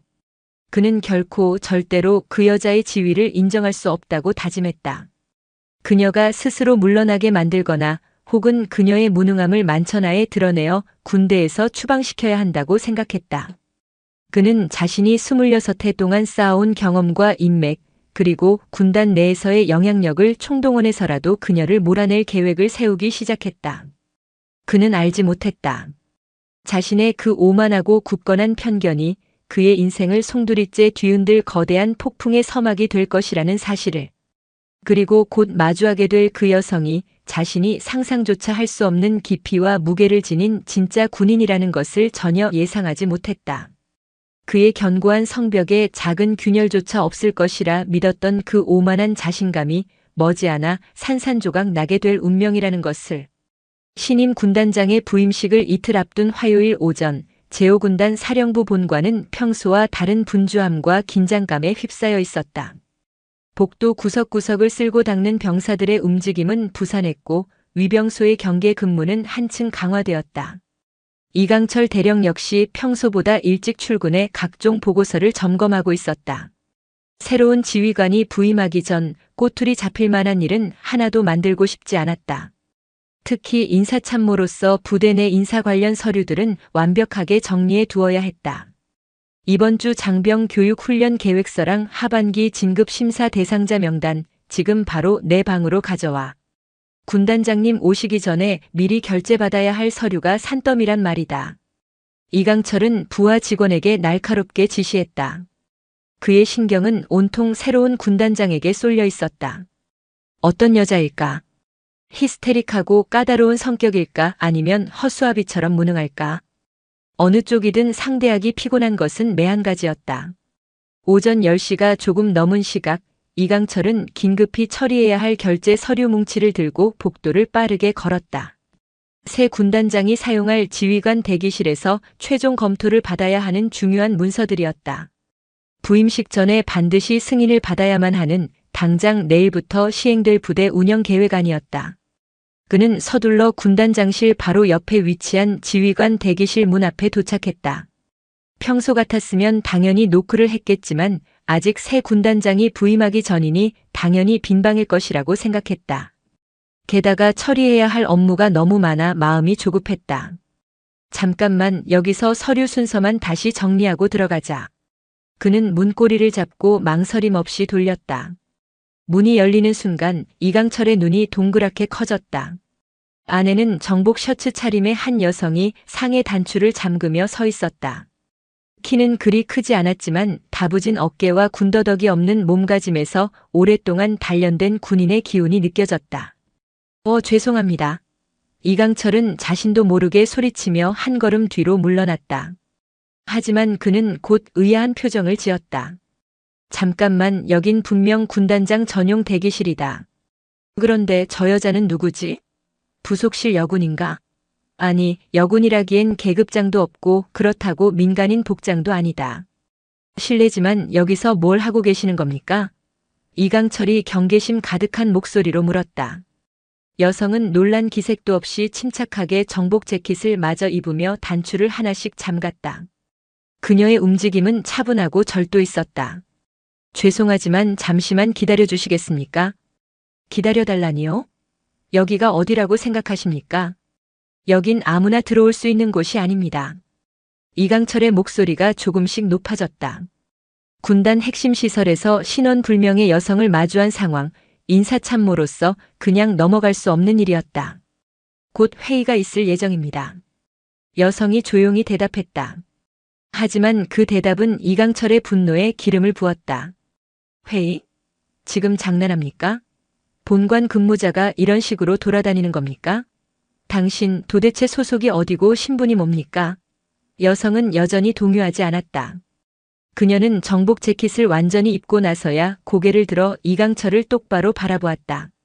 그녀의 눈빛은 차갑고 깊었다. 마치 그의 속을 꿰뚫어보는 듯한 날카로움이 있었다. 조금만 더 기다려주시면 모든 것이 명확해질 겁니다. 명확해진다고? 무슨 선문답이라도 하자는 겁니까? 여긴 군사 2급 비밀을 취급하는 군단장님의 직무 공간 바로 옆입니다. 민간인이 함부로 드나들 수 있는 곳이 아니란 말입니다. 이강철의 고함 소리는 복도 전체에 울려 퍼졌다. 마침 복도 끝에서 급한 발소리가 들렸다. 부사관 한 명이 허둥지둥 뛰어오고 있었다. 대령님, 거기 들어가시면 안 됩니다. 하지만 이미 늦었다. 이강철의 분노는 극에 달해 있었다. 도대체 군 기강이 이게 뭡니까? 아무나 이런 중요한 장소에 들어와서 옷이나 갈아입고 있는데 경비는 뭘 하고 있었던 거야? 여성은 말없이 이강철을 바라보았다. 그 눈빛은 화가 난 것 같지도 당황한 것 같지도 않았다. 오히려 무언가를 흥미롭게 관찰하는 듯한 기묘한 표정이었다. 당장 신분을 밝히지 않으면 경비대에 신고해서 육군 헌병대로 넘기겠습니다. 마지막 경고입니다. 뛰어온 부사관이 숨을 헐떡이며 이강철의 팔을 잡았다. 대령님, 제발 지금 그분은 뭐가 그분이야? 이 사람은 외부인이야. 당장 끌어내. 이강철이 부사관을 향해 버럭 소리쳤다. 그때 여성이 조용히 입을 열었다. 그녀의 목소리는 낮고 차분했지만 이상한 위압감이 느껴졌다. 대령께서는 지금 많이 흥분하신 것 같군요. 흥분? 당연히 흥분하지. 군사 기밀이 보관된 장소에 정체불명의 사람이 있는데 이게 흥분하지 않을 일인가. 군사 기밀 걱정은 하지 않으셔도 됩니다. 저 역시 이 조직의 일원이니까요. 그녀의 입가에 희미한 미소가 걸렸다. 그것은 비웃음처럼 보이기도 했다. 이강철은 더욱 당황했다. 일원이라고? 그렇다면 왜 신분을 밝히지 않는 거지? 대령님, 정말로 지금 그만하셔야 합니다. 부사관이 거의 애원하듯 그를 말렸다. 하지만 이강철은 이미 이성을 잃은 상태였다. 자신의 앞에서 정체를 숨긴 채 여유를 부리는 저 여자의 태도가 그의 자존심을 건드렸다. 그는 26해 동안 이런 무례를 겪어본 적이 없었다. 아니, 도대체 왜 아무도 제대로 된 설명을 안 해주는 겁니까? 이 여자가 누군지, 왜 여기 있는지 당신이라도 말해봐. 그가 부사관의 멱살이라도 잡을 듯이 윽박질렀다. 여성은 정복을 완전히 매무새를 가다듬고 나서 이강철을 똑바로 바라보았다. 잠시 후에 모든 것이 명확해질 테니 조금만 참아주시지요. 참으라고? 내가 왜 참아야 합니까? 그때 복도 저편에서 다른 참모들이 나타났다. 모두 깔끔한 정복 차림으로 부임식 준비를 위해 이동하고 있는 듯 했다. 이강철은 동료들을 보자 더욱 확신에 차서 소리쳤다. 보시오. 다른 사람들은 모두 제대로 된 군인들 아니오. 당신만 정체가 불분명하단 말입니다. 여성은 손목시계를 한번 흘깃 보더니 말했다. 이제 곧 회의실로 가야겠군요. 회의실? 당신이 무슨 자격으로 회의에 참석한다는 거요? 부사관이 마지막으로 이강철의 소매를 붙잡았다. 대령님, 제발 정말로 지금 멈추셔야 합니다. 하지만 이강철은 이미 돌이킬 수 없는 선을 넘고 있었다. 그의 오랜 편견과 순간의 오해가 만들어낸 분노는 눈덩이처럼 불어나 그의 눈을 가리고 있었다. 그리고 그는 곧 자신의 눈앞에 펼쳐질 충격적인 진실을, 그 진실이 자신의 군 생활을 어떻게 나락으로 떨어뜨릴지를 전혀 예상하지 못하고 있었다. 오전 11시 군단 작전 회의실 앞 복도에는 각 부서의 참모들이 도열해 있었다. 모두 갓 다림질한 듯 반듯한 정복 차림으로 새 군단장과의 첫 대면을 긴장 속에서 기다리고 있었다. 이강철 대령 역시 서둘러 회의실로 향했다. 조금 전 대기실에서 벌어진 불미스러운 일 때문에 마음이 복잡했지만 일단은 눈앞의 업무에 집중해야 했다. 오늘 첫 회의니까 다들 긴장 풀고 평소 하던 대로만 합시다. 작전 참모 김 대령이 동료들을 독려하며 말했다. 이강철은 고개를 끄덕이며 회의 자료를 다시 한번 훑어보았다. 하지만 그의 머릿속은 온통 아까 그 정체불명의 여자에 대한 생각으로 가득 차 있었다. 도대체 누구였을까? 설마 국방부에서 나온 감찰관이라도 되는 걸까? 만약 그렇다면 시작부터 단단히 밉보인 셈이었다. 회의실 문이 열리고 부관이 나와 참모들의 입장을 알렸다. 각 부서 참모님들 입장하시기 바랍니다. 참모들이 하나둘씩 회의실 안으로 들어갔다. 길고 두꺼운 원목 테이블 주위로 의자들이 정갈하게 놓여 있었고 상석인 군단장 자리만 비어 있었다. 모두들 각자의 자리에 앉아 숨을 죽인 채 새로운 지휘관이 나타나기만을 기다렸다. 이강철은 자신의 자리에 앉으며 주위를 둘러보았다. 동료 참모들의 얼굴에도 긴장한 기색이 역력했다. 새로운 지휘관과의 첫 만남은 언제나 서먹하고 불편한 법이었다. 그때 회의실 뒤편의 문이 열렸다. 부관이 쩌렁쩌렁한 목소리로 외쳤다. 군단장님 입장하십니다. 모든 참모들이 반사적으로 자리에서 일어났다. 차렷!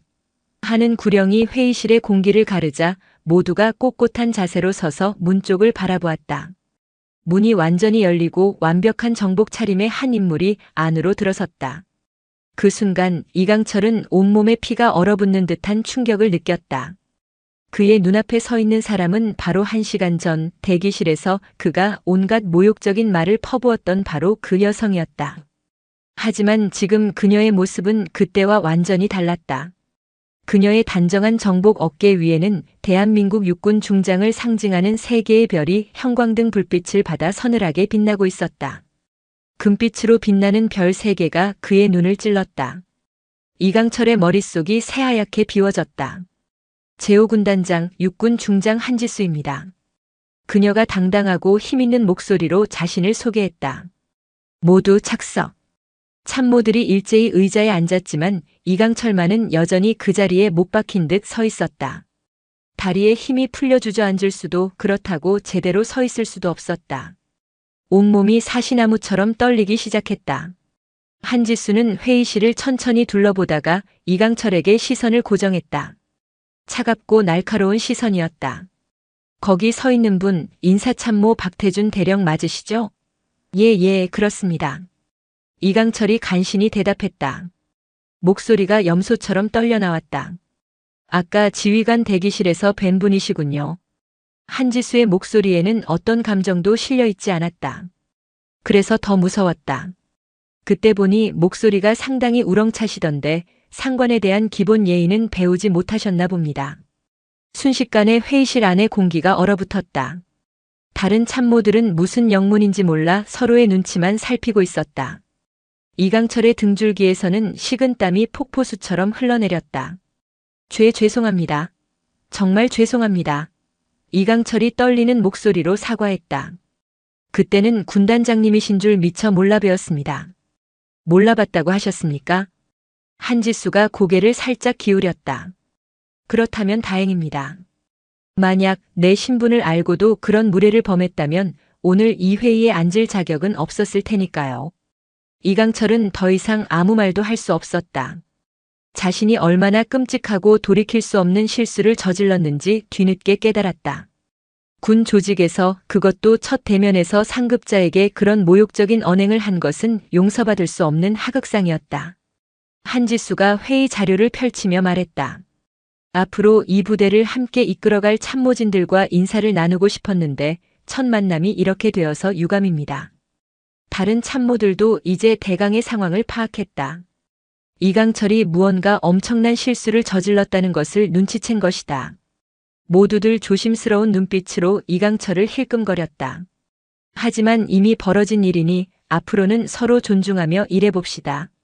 한지수가 다른 참모들을 둘러보며 말했다. 각자 자기소개 부탁드립니다. 작전 참모부터. 작전 참모를 시작으로 한 명씩 자기소개를 이어갔다. 마침내 이강철의 차례가 되자 회의실의 모든 시선이 그에게로 집중되었다. 이강철은 떨리는 목소리로 거의 기어들어가는 목소리로 겨우 말했다. 인사참모부 대령 이강철입니다. 네, 알겠습니다. 한지수는 짧고 간단하게 대답했다. 더 이상 그에게 어떤 특별한 관심도 보이지 않았다. 그 무관심이 이강철에게는 더 큰 공포로 다가왔다. 회의가 진행되는 동안 이강철은 거의 입을 열지 못했다. 한지수는 각 부서별 현황을 날카롭게 점검하고 앞으로의 운영 방침을 명확하게 설명했다. 그녀의 지시는 논리정연했고 부대 상황에 대한 파악은 놀라울 정도로 정확했다. 평소 회의에서 가장 적극적으로 의견을 개진하고 다른 참모들의 의견을 주도하던 이강철이었지만 오늘 그는 완전히 위축되어 있었다. 이번 분기 장교 보수 교육 계획은 어떻게 되어 있습니까? 한지수가 인사참모의 업무에 대해 질문했다. 이강철이 더듬거리며 대답했다. 그게 현재 검토 중에 있습니다. 검토 중이라고 하셨는데 구체적인 진행 상황은 어떻습니까? 이전 계획 안의 문제점은 무엇이었고 개선 방향은 어떻게 잡고 있습니까? 이강철은 제대로 대답하지 못했다. 머릿속이 하얗게 변해 평소라면 줄줄 외웠을 업무 내용조차 제대로 정리되지 않았다. 결국 그의 옆에 앉아있던 부하 참모가 대신 일어나 상황을 설명해야 했다. 회의가 끝나자 참모들이 하나둘씩 자리를 떴다. 이강철도 쥐구멍에라도 숨고 싶은 심정으로 서둘러 자리에서 일어났지만 등 뒤에서 한지수의 차가운 목소리가 들려왔다. 이강철 대령, 잠시 남아 계시죠. 다른 참모들이 모두 빠져나간 뒤 넓은 회의실에는 이강철과 한지수 단둘만 남았다. 무거운 침묵이 흘렀다. 이강철은 차마 고개를 들지 못한 채 사형 선고를 기다리는 죄인처럼 서 있었다. 그의 군 생활 26해 동안 이토록 굴욕적이고 두려운 순간은 없었다. 오늘 일은 이번 한 번만 넘어가겠습니다. 한지수가 마침내 입을 열었다.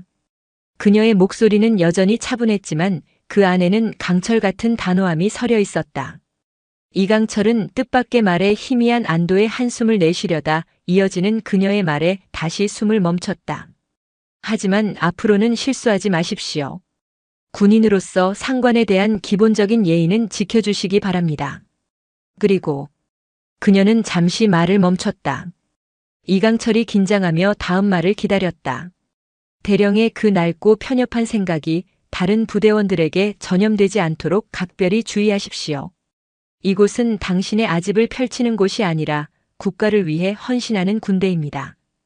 뼈를 때리는 듯한 질책이었다. 그녀는 이미 그의 속을 모두 꿰뚫어 보고 있었다. 감사합니다. 그리고 정말 죄송합니다. 이강철이 고개를 깊이 숙이며 사과했다. 하지만 그는 몰랐다. 이것이 끝이 아니라 이제부터가 진짜 시작이라는 것을. 그날 이후 이강철의 군 생활은 완전히 뒤바뀌었다. 이전까지 그는 군단 내에서 누구도 무시할 수 없는 실세 참모로 통했다. 하지만 이제 동료들조차 그를 슬금슬금 피하기 시작했다. 복도에서 마주치면 어색한 경례만 주고받을 뿐 예전처럼 편하게 농담을 건네거나 업무 협의를 하는 일은 사라졌다. 이 대령, 어제 회의는 어땠나? 작전 참모 김 대령이 조심스럽게 물어왔다. 이강철은 억지 웃음을 지으며 대답했다. 뭐 별거 있었겠나. 그냥 하던 대로 업무 보고했지. 하지만 실제로는 전혀 달랐다. 한지수는 이강철에게 직접적으로 질책하거나 불이익을 주지 않았다. 오히려 그녀는 더욱 교묘하고 치명적인 방식으로 그의 숨통을 조여오고 있었다. 보고 체계를 은근슬쩍 바꾸어 중요한 안건들은 다른 참모들을 통해 먼저 보고를 받았다. 이강철의 의견은 회의에서 거의 반영되지 않았고 그가 올린 서류들은 사소한 토시 하나까지 지적당하며 몇 번이고 반려되었다. 인사참모부에서 올린 하반기 부사관 훈련 계획안 전면 재검토해서 내일 오전까지 다시 제출하세요. 현장 상황이 전혀 반영되지 않은 탁상 공론에 불과합니다. 한지수가 모든 참모들이 모인 자리에서 차갑게 지시했다. 예, 알겠습니다. 이강철이 얼굴이 벌개진 채 고개를 숙였다. 속에서는 분노가 부글부글 끓어올랐다. 그 훈련 계획안은 지난 몇 주간 실무자들과 수십 번의 회의를 거쳐 만든 그 어떤 계획안보다 완벽하다고 자부했던 것이었다. 하지만 한지수는 유독 그의 업무에만 현미경을 들이대며 혹독한 잣대를 적용하고 있었다. 점심시간 이강철은 홀로 군내 식당 구석 자리에 앉아 밥을 먹었다. 예전 같으면 그의 주변으로 동료들이 구름처럼 몰려들어 함께 식사를 하며 담소를 나누었지만 이제는 아무도 그의 옆에 앉으려 하지 않았다. 모두들 새 군단장의 눈치를 보고 있는 것이었다. 참으로 기가 막힌 노릇이었다. 별 3개가 뭐라고 저렇게까지 설설 기어야 한단 말인가. 그때 옆 테이블에서 젊은 장교들이 나누는 대화 소리가 들려왔다. 새로 오신 군단장님 정말 대단하지 않습니까? 어제 작전 브리핑 들어보니까 전술적 식견이 장난이 아니시던데요. 맞아, 들리는 소문으로는 특전사 여군 대대 출신이라고 하던데. 실전 경험도 풍부하시고 카리스마가 장난 아니야. 이강철은 저도 모르게 귀를 기울였다. 한지수에 대한 소문들이 부대 내에 빠르게 퍼지고 있었다. 그리고 놀랍게도 그 평가는 대부분 긍정적이었다. 그런데 인사참모님은 요즘 좀 위태로워 보이시지 않아요? 군단장님께 단단히 찍히신 것 같던데. 한 장교가 작은 목소리로 말하자 다른 장교가 그의 옆구리를 찌르며 제지했다. 조심해. 그런 말 함부로 하는 거 아니야. 하지만 이강철은 모든 것을 똑똑히 들었다. 부대 내에서 자신을 바라보는 시선이 어떻게 변하고 있는지, 한때 존경받던 베테랑 참모에서 하루아침에 문제야 골칫거리로 전락해버린 자신의 처지를 실감할 수 있었다. 오후에는 더욱 충격적인 일이 벌어졌다. 평소 이강철이 전담했던 핵심 업무 중 하나인 장교 진급 심사위원 자리가 아무런 예고 없이 작전 참모에게 넘어간 것이다. 공식적인 이유는 업무 효율화였지만 군단 내에서 그의 막강했던 권한을 축소하려는 의도라는 것을 모르는 사람은 없었다. 대령님, 이번 장교 진급 심사 관련 업무는 이제부터 작전 참모부에서 주관하게 되었습니다. 부하 참모가 미안한 표정으로 보고했다. 이강철의 얼굴이 분노로 일그러졌다. 무슨 소리야? 장교 진급 심사는 인사참모의 고유 권한이야. 군단 규정에도 그렇게 명시되어 있어. 군단장님께서 직접 내리신 지시라서 저희도 어쩔 수가 없습니다. 이강철은 주먹을 꽉 쥐었다. 책상 위 결제판을 집어 던지고 싶은 충동을 간신히 참았다. 이것은 명백히 자신을 겨냥한 보복이었다. 한지수는 직접 칼을 휘두르지 않고 서서히 그의 팔다리를 잘라내며 고사시키고 있었다. 그날 저녁 이강철은 부대 밖 허름한 포장마차에서 혼자 소주를 마셨다. 쓴 소주가 목구멍을 타고 넘어갈 때마다 26해의 군 생활이 주마등처럼 스쳐 지나갔다. 내가 이 군대에서 어떻게 살아남았는데. 이강철이 술잔을 테이블에 내려치며 중얼거렸다. 계집 하나 때문에 내 모든 것이 무너져야 한단 말인가. 술이 들어가자 억눌렀던 불만과 분노가 본물 터지듯 쏟아져 나왔다. 별 3개? 웃기지 말라 그래. 어디서 정치질로 헬리콥터 타고 날아온 주제에 군인인 척하기는. 그의 목소리는 점점 커졌고 주변 손님들이 힐끔거렸지만 그는 아랑곳하지 않았다. 하지만 그는 몰랐다. 그 포장마차 가장 구석진 자리에 군단 소속의 한 부사관이 동료와 함께 술을 마시고 있다는 사실을. 그리고 그 부사관이 이강철의 말을 한마디도 빼놓지 않고 똑똑히 듣고 있었다는 것을. 이튿날 아침 그 내용은 즉시 보안 계통을 통해 한지수에게 보고되었다. 이강철 대령이 어젯밤 사석에서 군단장님에 대한 심각한 명예훼손 및 모욕적인 발언을 했다는 첩보가 입수되었습니다.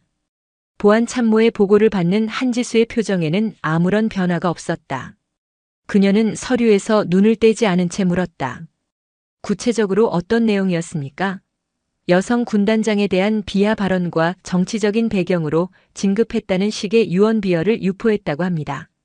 한지수는 잠시 펜을 멈췄다. 정확한 증언자가 있습니까? 예, 현장에 있던 우리 부대 소속 부사관이 직접 들었다고 합니다. 진술서도 확보했습니다. 한지수는 조용히 고개를 끄덕였다. 알겠습니다. 해당 내용을 육군본부 감찰실에 정식으로 이첩하도록 하세요. 이강철이 포장마차에서 쏟아냈던 분노의 말들이 보고된 지 사흘이 지난 금요일 아침 제5군단 사령부에는 평소와 다른 무거운 공기가 감돌았다. 이른 아침부터 본관 주차장에는 육군본부 마크가 선명한 낯선 세단 차량 여러 대가 들어섰고 정복 칼날같이 다려입은 헌병들이 삼엄한 경계를 펼쳤다. 저 사람들 누구지? 무슨 큰일이라도 났나? 복도를 지나던 한 장교가 동료에게 작은 목소리로 물었다. 육본 감찰실에서 나온 사람들이라던데. 분위기가 장난이 아니야. 다른 장교가 긴장한 표정으로 대답했다. 이강철은 평소처럼 9시에 출근했다. 사무실 문을 열고 들어가려는데 안에서 낯선 목소리들이 들려왔다. 이상하다 싶어 문을 살짝 열어보니 정복을 입은 낯선 군인 2명이 자신의 책상 서랍을 열어젖히고 서류들을 뒤지고 있었다. 지금 여기서 뭐 하시는 겁니까? 이강철이 놀라 소리치며 안으로 들어섰다. 그때 등 뒤에서 누군가가 그의 어깨를 툭 쳤다. 돌아보니 날카로운 눈매의 낯선 대령이 서 있었다. 당신이 이강철 대령이요? 그가 차가운 목소리로 물었다. 나는 육군본부 감찰실 감찰 1과장 정민호 대령이요. 이강철의 심장이 쿵 하고 바닥으로 떨어졌다. 감찰실이라는 말을 듣는 순간 온몸의 피가 차갑게 식는 것 같았다. 하지만 아직 구체적으로 무슨 일인지는 알 수 없었다. 감찰실에서 저에게 무슨 볼일이십니까? 이강철이 당황하며 물었다. 정민호 대령의 입에서 나온 말은 청천벽력과도 같았다. 이강철 대령, 당신을 상관 모욕 및 군 기강 문란 혐의로 긴급 체포합니다. 당신은 묵비권을 행사할 수 있으며 변호사를 선임할 권리가 있소. 체포라니요. 상관 모욕이라니 저는 그런 짓을 한 적이 없습니다. 며칠 전 부대 외부 민간 주점에서 현 군단장에 대한 심각한 수준의 모욕적인 발언을 한 혐의요. 증인과 증거는 이미 모두 확보된 상태입니다. 감찰관이 서류처를 펼쳐 보이며 설명했다. 그제야 이강철은 며칠 전 포장마차에서 술에 취해 내뱉었던 말들이 떠올랐다. 당시에는 그저 단순한 푸념, 술주정 정도로 생각했는데 그것이 이렇게 자신의 목에 칼을 겨눌 줄은 꿈에도 몰랐다. 그건 그냥 술김에 개인적인 의견을 말한 것뿐입니다. 이강철이 필사적으로 변명했다. 술을 마셨다고 해서 상관에 대한 모독이 정당화되지는 않소. 정민호 대령이 단호하게 말했다. 더군다나 현 지휘관에 대한 정치적 편견을 드러내고 허위 사실을 유포한 것은 군의 위계 질서를 뿌리부터 흔드는 매우 중대한 범죄 행위요. 이강철의 이마에서 굵은 땀방울이 흘러내렸다. 자신이 얼마나 끔찍한 실수를 저질렀는지, 그리고 그 배후에 한지수가 있다는 것을 이제야 깨달았다. 그녀는 자신을 용서한 것이 아니었다. 더 큰 올가미를 던지기 위해 잠시 기다렸을 뿐이었다. 조사실로 연행하시오. 감찰관의 지시에 헌병 2명이 다가와 이강철의 양팔을 붙잡았다. 그는 속수무책으로 끌려나갔다. 복도를 걸어가는 동안 수많은 부대원들의 시선이 그에게로 집중되었다. 동정, 경멸, 호기심 그리고 조롱이 섞인 눈빛들이 날카로운 파편처럼 그의 온몸에 박혔다. 26해 동안 쌓아온 그의 명예와 자존심이 그 짧은 복도를 걷는 동안 산산조각 나고 있었다. 육군본부 직할의 어둡고 차가운 조사실에서 혹독한 조사가 시작되었다. 감찰관들은 그날 밤 포장마차에서 했던 발언들을 녹음 파일까지 틀어주며 하나하나 확인했다. 계집 하나 때문에 내 군 생활이 무너져야겠냐, 정치질로 헬리콥터 타고 날아온 주제에 전부 본인이 한 발언 맞습니까? 감찰관이 날카롭게 추궁했다. 이강철은 더 이상 변명할 수 없었다. 술에 취해 내뱉은 말들은 명백한 증거가 되어 그의 숨통을 조여왔다. 그때는 감정적으로 격해서 감정적이라고 해서 군 기강을 무너뜨리는 발언이 용납될 수는 없습니다. 대령식이나 되신 분이 그런 기본적인 것도 모르십니까? 조사는 밤늦도록 계속되었다. 이강철은 점점 절망의 늪으로 빠져들었다. 아무리 변명하고 호소해봐도 자신이 저지른 잘못이 명백하다는 사실을 부인할 수 없었다. 며칠 후 그에 대한 징계위원회가 열렸고 결과는 가혹했다. 이강철 대령 현 보직에서 해임하고 강원도 최전방 GOP 인근의 예비전력관리연대장으로 전보 조치한다. 사실상의 좌천, 아니 군인으로서의 사형 선고나 다름없었다. 예비전력관리연대는 현역에서 물러난 장성들의 마지막 휴식처 혹은 문제를 일으킨 장교들의 유배지로 불리는 곳이었다. 그곳으로 간다는 것은 군인으로서의 모든 경력이 끝났음을 의미했다. 명령서를 받아든 이강철은 한참 동안 멍하니 서 있었다. 26해의 세월이 그 여자와의 단 한 번의 잘못된 만남으로 인해 물거품처럼 사라져버렸다. 전출 명령이 내려지고 일주일이 흘렀다. 이강철에게 남은 시간은 이제 일주일뿐이었다. 그의 사무실은 이미 짐을 싸기 시작한 상자들로 어수선했다. 26년간 몸담았던 제오군단, 그의 청춘과 자부심이 모두 녹아있는 이곳을 이렇게 초라하게 떠나게 될 줄은 꿈에도 몰랐다. 후임자에게 업무를 인계하는 과정은 고역이었다. 한때 그의 부하였던 이들이 이제는 그를 동정하거나 혹은 은근히 무시하는 시선으로 바라보는 것을 견디기 힘들었다. 대령님, 이 서류는 어떻게 처리할까요? 부하의 질문에 그는 힘없이 대답했다. 알아서 하게. 모든 의욕을 잃어버린 그는 살아있는 시체나 다름없었다.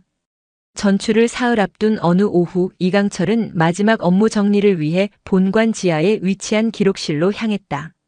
후임자에게 인계할 자료들 중에 과거 군단에서 시행했던 주요 훈련 기록들을 찾아야 했기 때문이었다. 기록실은 평소 사람들의 발길이 닿지 않는 곳이라 서늘하고 퀴퀴한 먼지 냄새가 진동했다. 10년 전 대침투 훈련 자료가 어디 있더라. 이강철은 혼자 중얼거리며 빽빽하게 들어찬 서가 사이를 헤매고 다녔다. 오래된 파일철과 누렇게 변색된 상자들이 끝도 없이 쌓여 있었다. 대부분 먼지가 두껍게 쌓여 있어 언제 마지막으로 사람의 손길이 닿았는지 짐작조차 할 수 없었다. 그는 한 칸씩 파일을 뒤지며 필요한 자료를 찾고 있었다. 그때 한쪽 벽면을 가득 채운 낡은 액자들이 눈에 들어왔다. 군단의 역사를 담은 오래된 사진들이었다. 대부분 색이 발해 세월의 흔적을 고스란히 보여주고 있었다.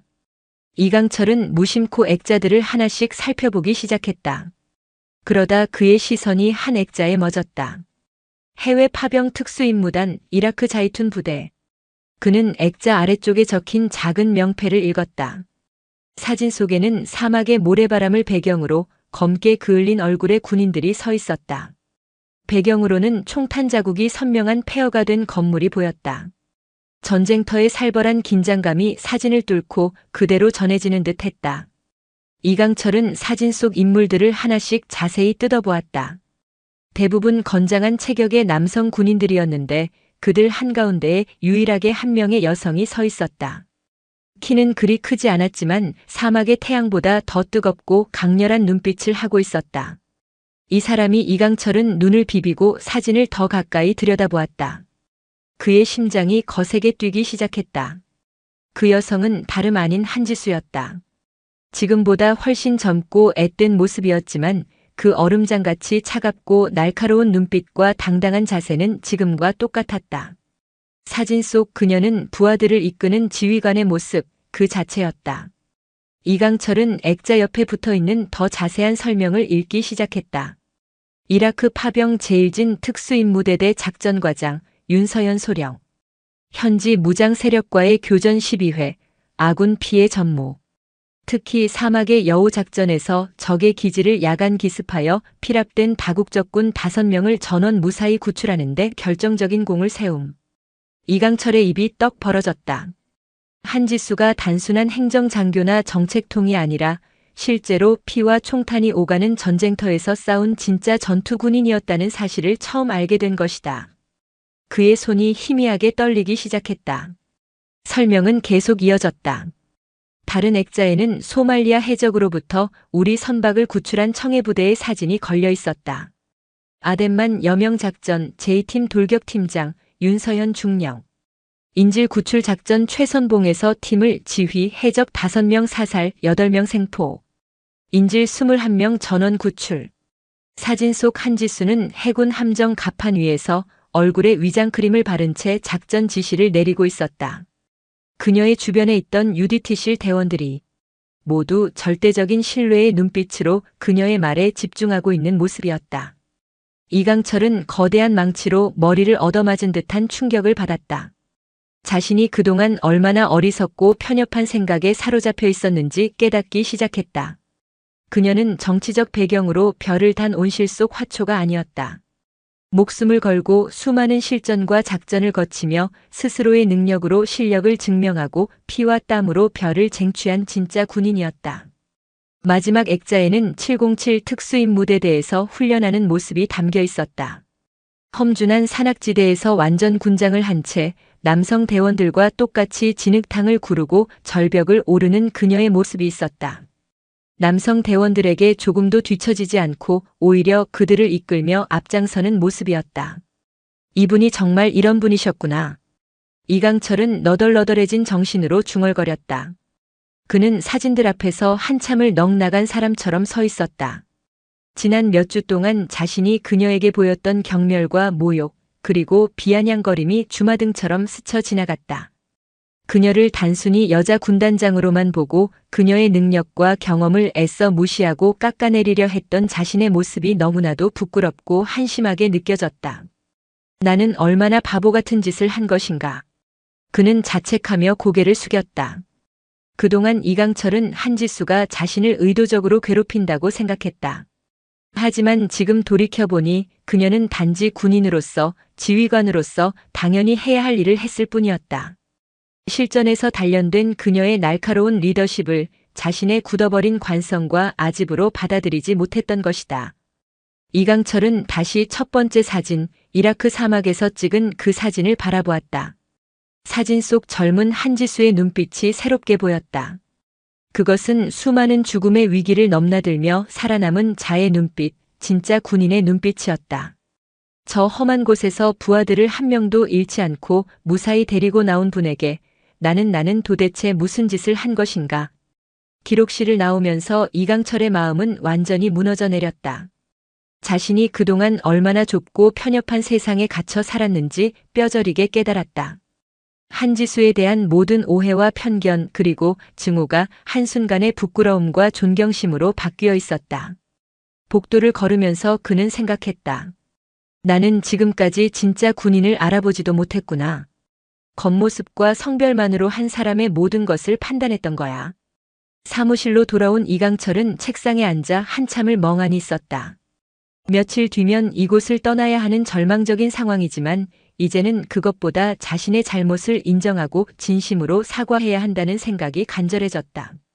정말 부끄럽다. 이런 훌륭한 지휘관을 내가 감히 모욕했단 말인가. 그는 이제야 알 수 있었다. 한지수가 왜 그토록 엄격하고 철저했는지, 왜 그토록 높은 기준을 요구했는지. 생사를 오가는 실전에서 단련된 지휘관은 당연히 그래야만 했던 것이다. 하지만 이미 모든 것은 너무 늦어버렸다. 전출 명령은 번복될 수 없었고 그의 군 생활도 사실상 끝이 난 상태였다. 그래도 이강철은 마지막으로 자신이 할 수 있는 일이 딱 하나 남아있다고 생각했다. 떠나기 전 마지막으로 단 한 번이라도 그분께 군인 대 군인으로서 진심 어린 사과를 드려야 한다. 전출을 하루 앞둔 마지막 날 금요일 오후. 이강철은 모든 업무 정리를 마쳤다. 책상 위에는 후임자에게 넘겨줄 인수인계서 한 묶음만 덩그러니 남아 있었고 그의 개인 물품들은 이미 상자에 담겨 사무실 구석에 쌓여 있었다. 26해 동안 그의 세계였던 이곳을 떠날 시간이 다가오고 있었다. 대령님, 인수인계서 최종 확인 끝났습니다. 후임 참모가 서류를 들고 와서 말했다. 이강철은 고개를 끄덕이며 서류의 마지막 장에 서명을 했다. 그의 손이 희미하게 떨렸다.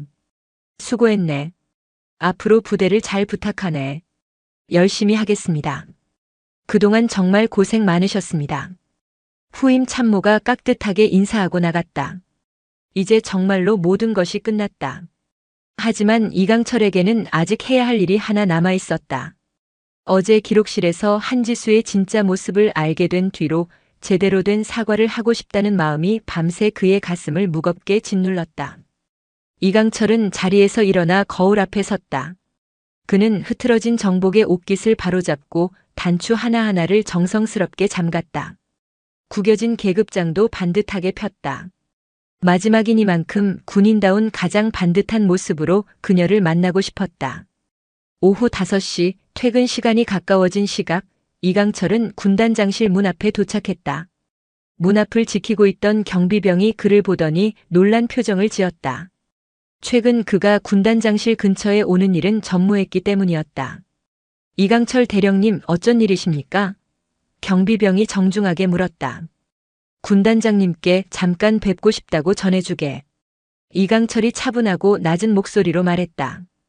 경비병이 실내로 들어가 수화기를 들고 잠시 통화했다. 잠시 후 그가 나와서 이강철에게 말했다. 들어가시라고 하십니다. 이강철은 깊게 심호흡을 한 번 하고 군단장실의 두꺼운 문을 두드렸다. 대령 이강철, 보고드립니다. 들어오세요. 안에서 한지수의 목소리가 들려왔다. 문을 열고 들어가니 한지수는 책상에 앉아 산더미 같은 서류를 검토하고 있었다. 이강철이 들어왔지만 그녀는 고개조차 들지 않고 계속 업무에만 집중했다. 예상했던 냉담한 반응이었지만 이강철은 더 이상 놀라지 않았다. 말씀하세요. 한지수가 여전히 서류에서 눈을 떼지 않은 채 말했다. 이강철은 방 중앙에 정자세로 서서 힘겹게 입을 열었다. 먼저 죄송하다는 말씀을 드리고 싶습니다. 그제야 한지수가 고개를 들어 이강철을 바라보았다. 그녀의 눈빛은 여전히 차가웠다. 뭐가 죄송하다는 겁니까? 제가 무례했습니다. 이강철이 진심을 다해 말했다. 그의 목소리에는 깊은 회한이 담겨 있었다. 처음 배웠을 때부터 지금까지 저의 오만함과 편견이 얼마나 부끄러운 것이었는지 이제야 깨달았습니다.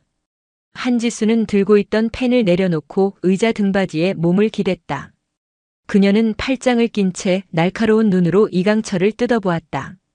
갑자기 무슨 깨달음이라도 얻으셨습니까? 어제 기록실에서. 이강철이 잠시 말을 멈췄다. 중장님의 과거 활동 기록들을 보았습니다. 이라크와 소말리아 그리고 특수전 부대에서의 기록들을. 한지수의 표정에 미세한 변화가 스쳐 지나갔다. 하지만 그녀는 여전히 차가운 표정을 유지했다. 그래서요. 제가 얼마나 무지하고 어리석었는지 알게 되었습니다. 이강철이 고개를 푹 숙이며 말했다. 저는 중장님을 정치적인 배경으로 쉽게 별을 단 분이라고 생각했습니다. 피와 땀으로 조국을 지켜오신 진짜 군인이셨는데 저는 처음부터 편견이라는 색안경을 끼고 멋대로 판단하고 모욕했습니다. 용서받지 못할 죄를 지었습니다. 한지수는 한참 동안 아무 말 없이 이강철을 바라보았다. 방 안에는 무거운 침묵만이 흘렀다. 당신은 처음부터 나를 군인으로 보지 않았어요. 마침내 그녀가 입을 열었다. 그저 여자로만 봤지. 그 말이 비수처럼 이강철의 가슴을 찔렀다. 너무나도 정확한 지적이었다. 맞습니다. 제가 틀렸습니다. 26해 동안 군복을 입고 살아왔으면서 동료 군인의 진짜 모습을 알아보지 못했다는 것이 더 큰 문제입니다. 한지수가 냉정하게 말했다. 이강철은 아무런 변명도 할 수 없었다. 그녀의 말이 모두 옳았기 때문이다. 자신이 얼마나 편협하고 다친 사고를 가지고 있었는지 뼈저리게 느끼고 있었다. 하지만 이강철이 조심스럽게 입을 열었다. 지금이라도 깨달았습니다. 진심으로 반성하고 있습니다. 처음부터 다시 배워야겠다고 생각했습니다. 한지수는 자리에서 일어나 창문 쪽으로 천천히 걸어갔다. 창밖으로는 연병장에서 저녁 점호를 준비하는 군인들의 모습이 보였다. 이 대령. 한지수가 창밖을 바라보며 말했다. 군복을 입었다면 2가지를 두려워하지 마시오. 2가지라니요? 이강철이 물었다. 한지수가 돌아서서 이강철을 똑바로 바라보았다. 첫째, 실수를 두려워하지 마시오. 누구나 실수는 할 수 있어. 하지만 그 실수에서 배우지 못하고 같은 실수를 반복하면 그건 진짜 문제가 되는 거요. 이강철은 조용히 고개를 끄덕였다. 그녀의 말이 그의 가슴에 깊이 와 닿았다. 둘째, 변화를 두려워하지 마시오. 한지수가 계속해서 말했다. 세상은 계속해서 변하고 있어. 군대도 마찬가지요. 과거의 낡은 관념과 방식에만 머물러 있으면 결국 도태될 수밖에 없어. 이강철은 한지수의 말을 곰곰이 되새겼다. 자신이 그동안 얼마나 변화를 거부하고 낡은 고정관념 속에서 안주하려 했는지 인정할 수밖에 없었다. 제가 너무 늦게 깨달은 것 같습니다. 이강철이 깊은 한숨을 내쉬며 말했다. 늦었다고 생각하지 마시오. 한지수가 의외로 따뜻한 목소리로 말했다. 중요한 건 깨달았다는 것 그 자체요. 앞으로라도 제대로 하면 돼요. 그 순간 이강철의 눈시울이 뜨겁게 붉어졌다. 자신 같은 사람에게도 다시 한번 기회를 주는 듯한 그녀의 넓은 마음에 깊은 감동을 느꼈다. 감사합니다. 정말 감사합니다. 이강철이 떨리는 목소리로 말했다. 한지수는 다시 자리로 돌아와 앉았다. 새로운 부대에 가서도 잘하시기 바랍니다. 거기서는 처음부터 다시 시작할 수 있을 거요. 이강철은 정자세로 서서 자신의 군 생활을 통틀어 가장 진심을 담은 거수 경례를 했다. 승진. 한지수도 자리에서 일어나 그의 경례를 받았다. 수고하셨습니다. 이강철이 문 쪽으로 향하려는데 한지수가 다시 그를 불렀다. 이 대령. 이강철이 돌아보니 한지수의 입가에 희미한 미소가 걸려 있었다. 그가 처음으로 보는 따뜻한 표정이었다. 군인은 계급이 아니라 마음가짐이 만드는 것 같소. 이강철은 깊게 고개를 숙였다. 그리고 마지막으로 한 번 더 경례를 하고 군단 장실을 나왔다. 복도를 걸으면서 이강철은 생각했다. 비록 나는 이곳을 떠나지만 오늘 배운 것은 평생 잊지 않겠다고. 군인으로서의 삶은 끝났을지 몰라도 인간으로서의 새로운 삶은 이제부터 시작이라고. 그로부터 석 달의 시간이 흘렀다. 혹독했던 겨울이 지나고 따스한 봄 기온이 완연한 4월의 어느 날 제5군단 본부 대강당에서는 특별한 행사가 열리고 있었다. 상호 존중의 병영 문화, 우리가 만들어갑니다라는 현수막이 걸린 강당 안에는 각 부서의 지휘관과 참모 그리고 초급 간부들이 빼곡히 앉아 있었다. 이날 교육은 한지수 중장이 직접 기획하고 진행하는 전군 최초의 성인지 감수성 및 리더십 교육이었다. 연단 위에는 깔끔한 정복 차림의 한지수가 서 있었다. 그녀는 당당하고 품격 있는 모습으로 강연을 준비하고 있었다. 오늘 이 자리에 모인 여러분과 함께 진정한 리더십이란 무엇인가에 대해 이야기하고 싶습니다. 한지수가 마이크를 잡고 말문을 열었다. 그녀의 목소리는 차분했지만 강당을 가득 채우는 힘이 있었다. 청중들은 모두 숨을 죽인 채 그녀의 말에 귀를 기울였다. 지난 몇 달 동안 부대원들은 한지수의 리더십을 직접 경험했다. 그녀는 불필요한 관행과 권위주의를 타파하고 오직 실력과 합리적인 소통으로 부대를 이끌었다.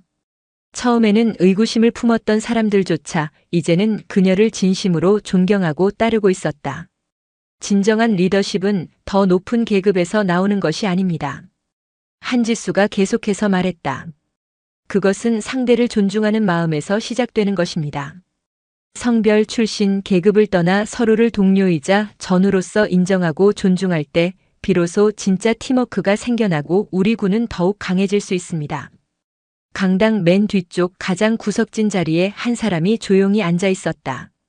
예비전력관리연대에서 민간인 신분으로 교육을 담당하게 된 이강철이었다.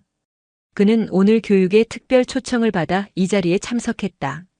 그의 모습은 석 달 전과는 완전히 달라져 있었다. 예전처럼 오만하고 불만 가득한 표정은 사라지고 겸손하고 진지한 모습으로 연단 위를 응시하고 있었다. 지난 몇 달 동안 그는 자신을 끊임없이 되돌아보며 많은 변화를 겪었다. 편견은 우리가 진실을 보는 것을 방해하는 가장 무서운 적입니다. 한지수의 목소리가 강당에 울려 퍼졌다. 겉모습이나 선입견으로 사람을 판단하면 그 사람의 진짜 능력과 가치를 놓치게 됩니다. 그것은 조직 전체의 크나큰 손실입니다. 이강철은 그 말을 들으며 조용히 고개를 끄덕였다. 바로 자신이 저질렀던 끔찍한 실수였다. 한지수를 처음 보았을 때 그녀의 군인으로서의 모습이 아닌 여자라는 껍데기에만 집중해서 그녀의 진정한 가치를 알아보지 못했던 것이다. 한지수는 자신의 개인적인 경험을 이야기하기 시작했다. 제가 처음 군에 입대했을 때 여성이라는 이유로 수많은 편견과 차별에 부딪혀야 했습니다. 하지만 저는 그런 시련들 앞에서 좌절하지 않았습니다. 오히려 저를 더욱 강하게 단련시키는 계기로 삼았습니다. 그리고 굳게 다짐했습니다. 내가 지휘관이 되면 나처럼 억울한 경험을 하는 사람이 단 한 명도 없는 부대를 만들겠다고 말입니다. 이강철은 그녀의 말을 들으며 가슴이 아려왔다. 자신 역시 그녀에게 그런 편견의 칼날을 휘둘렀던 가해자 중 한 명이었기 때문이었다. 그녀가 얼마나 많은 어려움과 외로운 싸움을 겪으며 지금의 자리까지 왔을지 생각하니 다시 한번 부끄러움이 밀려왔다. 강연이 끝나갈 무렵 한지수는 마지막 메시지를 전했다. 여러분, 우리 모두는 이 나라를 지키는 소중한 전우입니다. 성별이나 출신, 계급에 상관없이 우리 모두는 존경받아야 마땅한 대한민국의 군인입니다. 그런 마음으로 서로를 대한다면 우리 제5군단은 나아가 우리 대한민국 육군은 세계 최강의 군대가 될 수 있을 것이라 확신합니다. 강연이 끝나자 강당 안의 모든 청중들이 일제히 일어나 뜨거운 박수를 쏟아냈다. 그것은 진심에서 우러나온 감동의 박수였다. 이강철도 자리에서 일어나 힘껏 박수를 쳤다. 그리고 그는 자신도 모르게 반듯한 자세로 거수 경례를 했다. 연단 위에 한지수는 청중들을 둘러보다가 맨 뒤에서 경례를 하고 있는 이강철과 눈이 마주쳤다. 이강철이 진심으로 격려하는 모습을 보고 한지수도 희미한 미소와 함께 고개를 끄덕이며 답례했다. 그 짧은 순간 두 사람 사이에는 말로 다 할 수 없는 이해와 용서, 그리고 존중의 마음이 오갔다. 교육이 끝난 후 이강철은 강당을 나서며 따스한 봄 햇살 아래 하늘을 올려다보았다. 불과 몇 달 전 절망의 나락에 떨어졌던 자신의 모습과 지금을 비교해보니 정말 많은 것이 달라졌다는 것을 느꼈다. 그는 모든 것을 잃었지만 동시에 더 소중한 것을 얻었다. 그날 이후 제오군단에는 조용하지만 의미 있는 변화의 바람이 불기 시작했다. 회의실에서는 계급에 상관없이 자유롭게 의견을 나누는 분위기가 만들어졌고, 여군 장병들은 더 이상 눈치를 보지 않고 자신의 능력을 마음껏 펼칠 수 있게 되었다. 그리고 이강철은 예비전력관리연대에서 젊은 예비군들과 신임 간부들에게 자신이 얻은 값진 깨달음을 가르치고 있었다. 특히 편견과 차별 없는 조직 문화를 만드는 일에 그 누구보다 앞장서고 있었다. 한지수는 계속해서 제오군단을 이끌며 모든 장병들에게 존경받는 지휘관으로 굳건히 자리매김했다. 그녀의 리더십 아래 부대는 그 어느 때보다 단단하고 따뜻한 공동체가 되어갔다. 비록 두 사람이 함께 근무하지는 않았지만 그들은 각자의 자리에서 같은 목표를 향해 나아가고 있었다. 더 강하고 더 정의로운 대한민국 육군을 만들기 위해.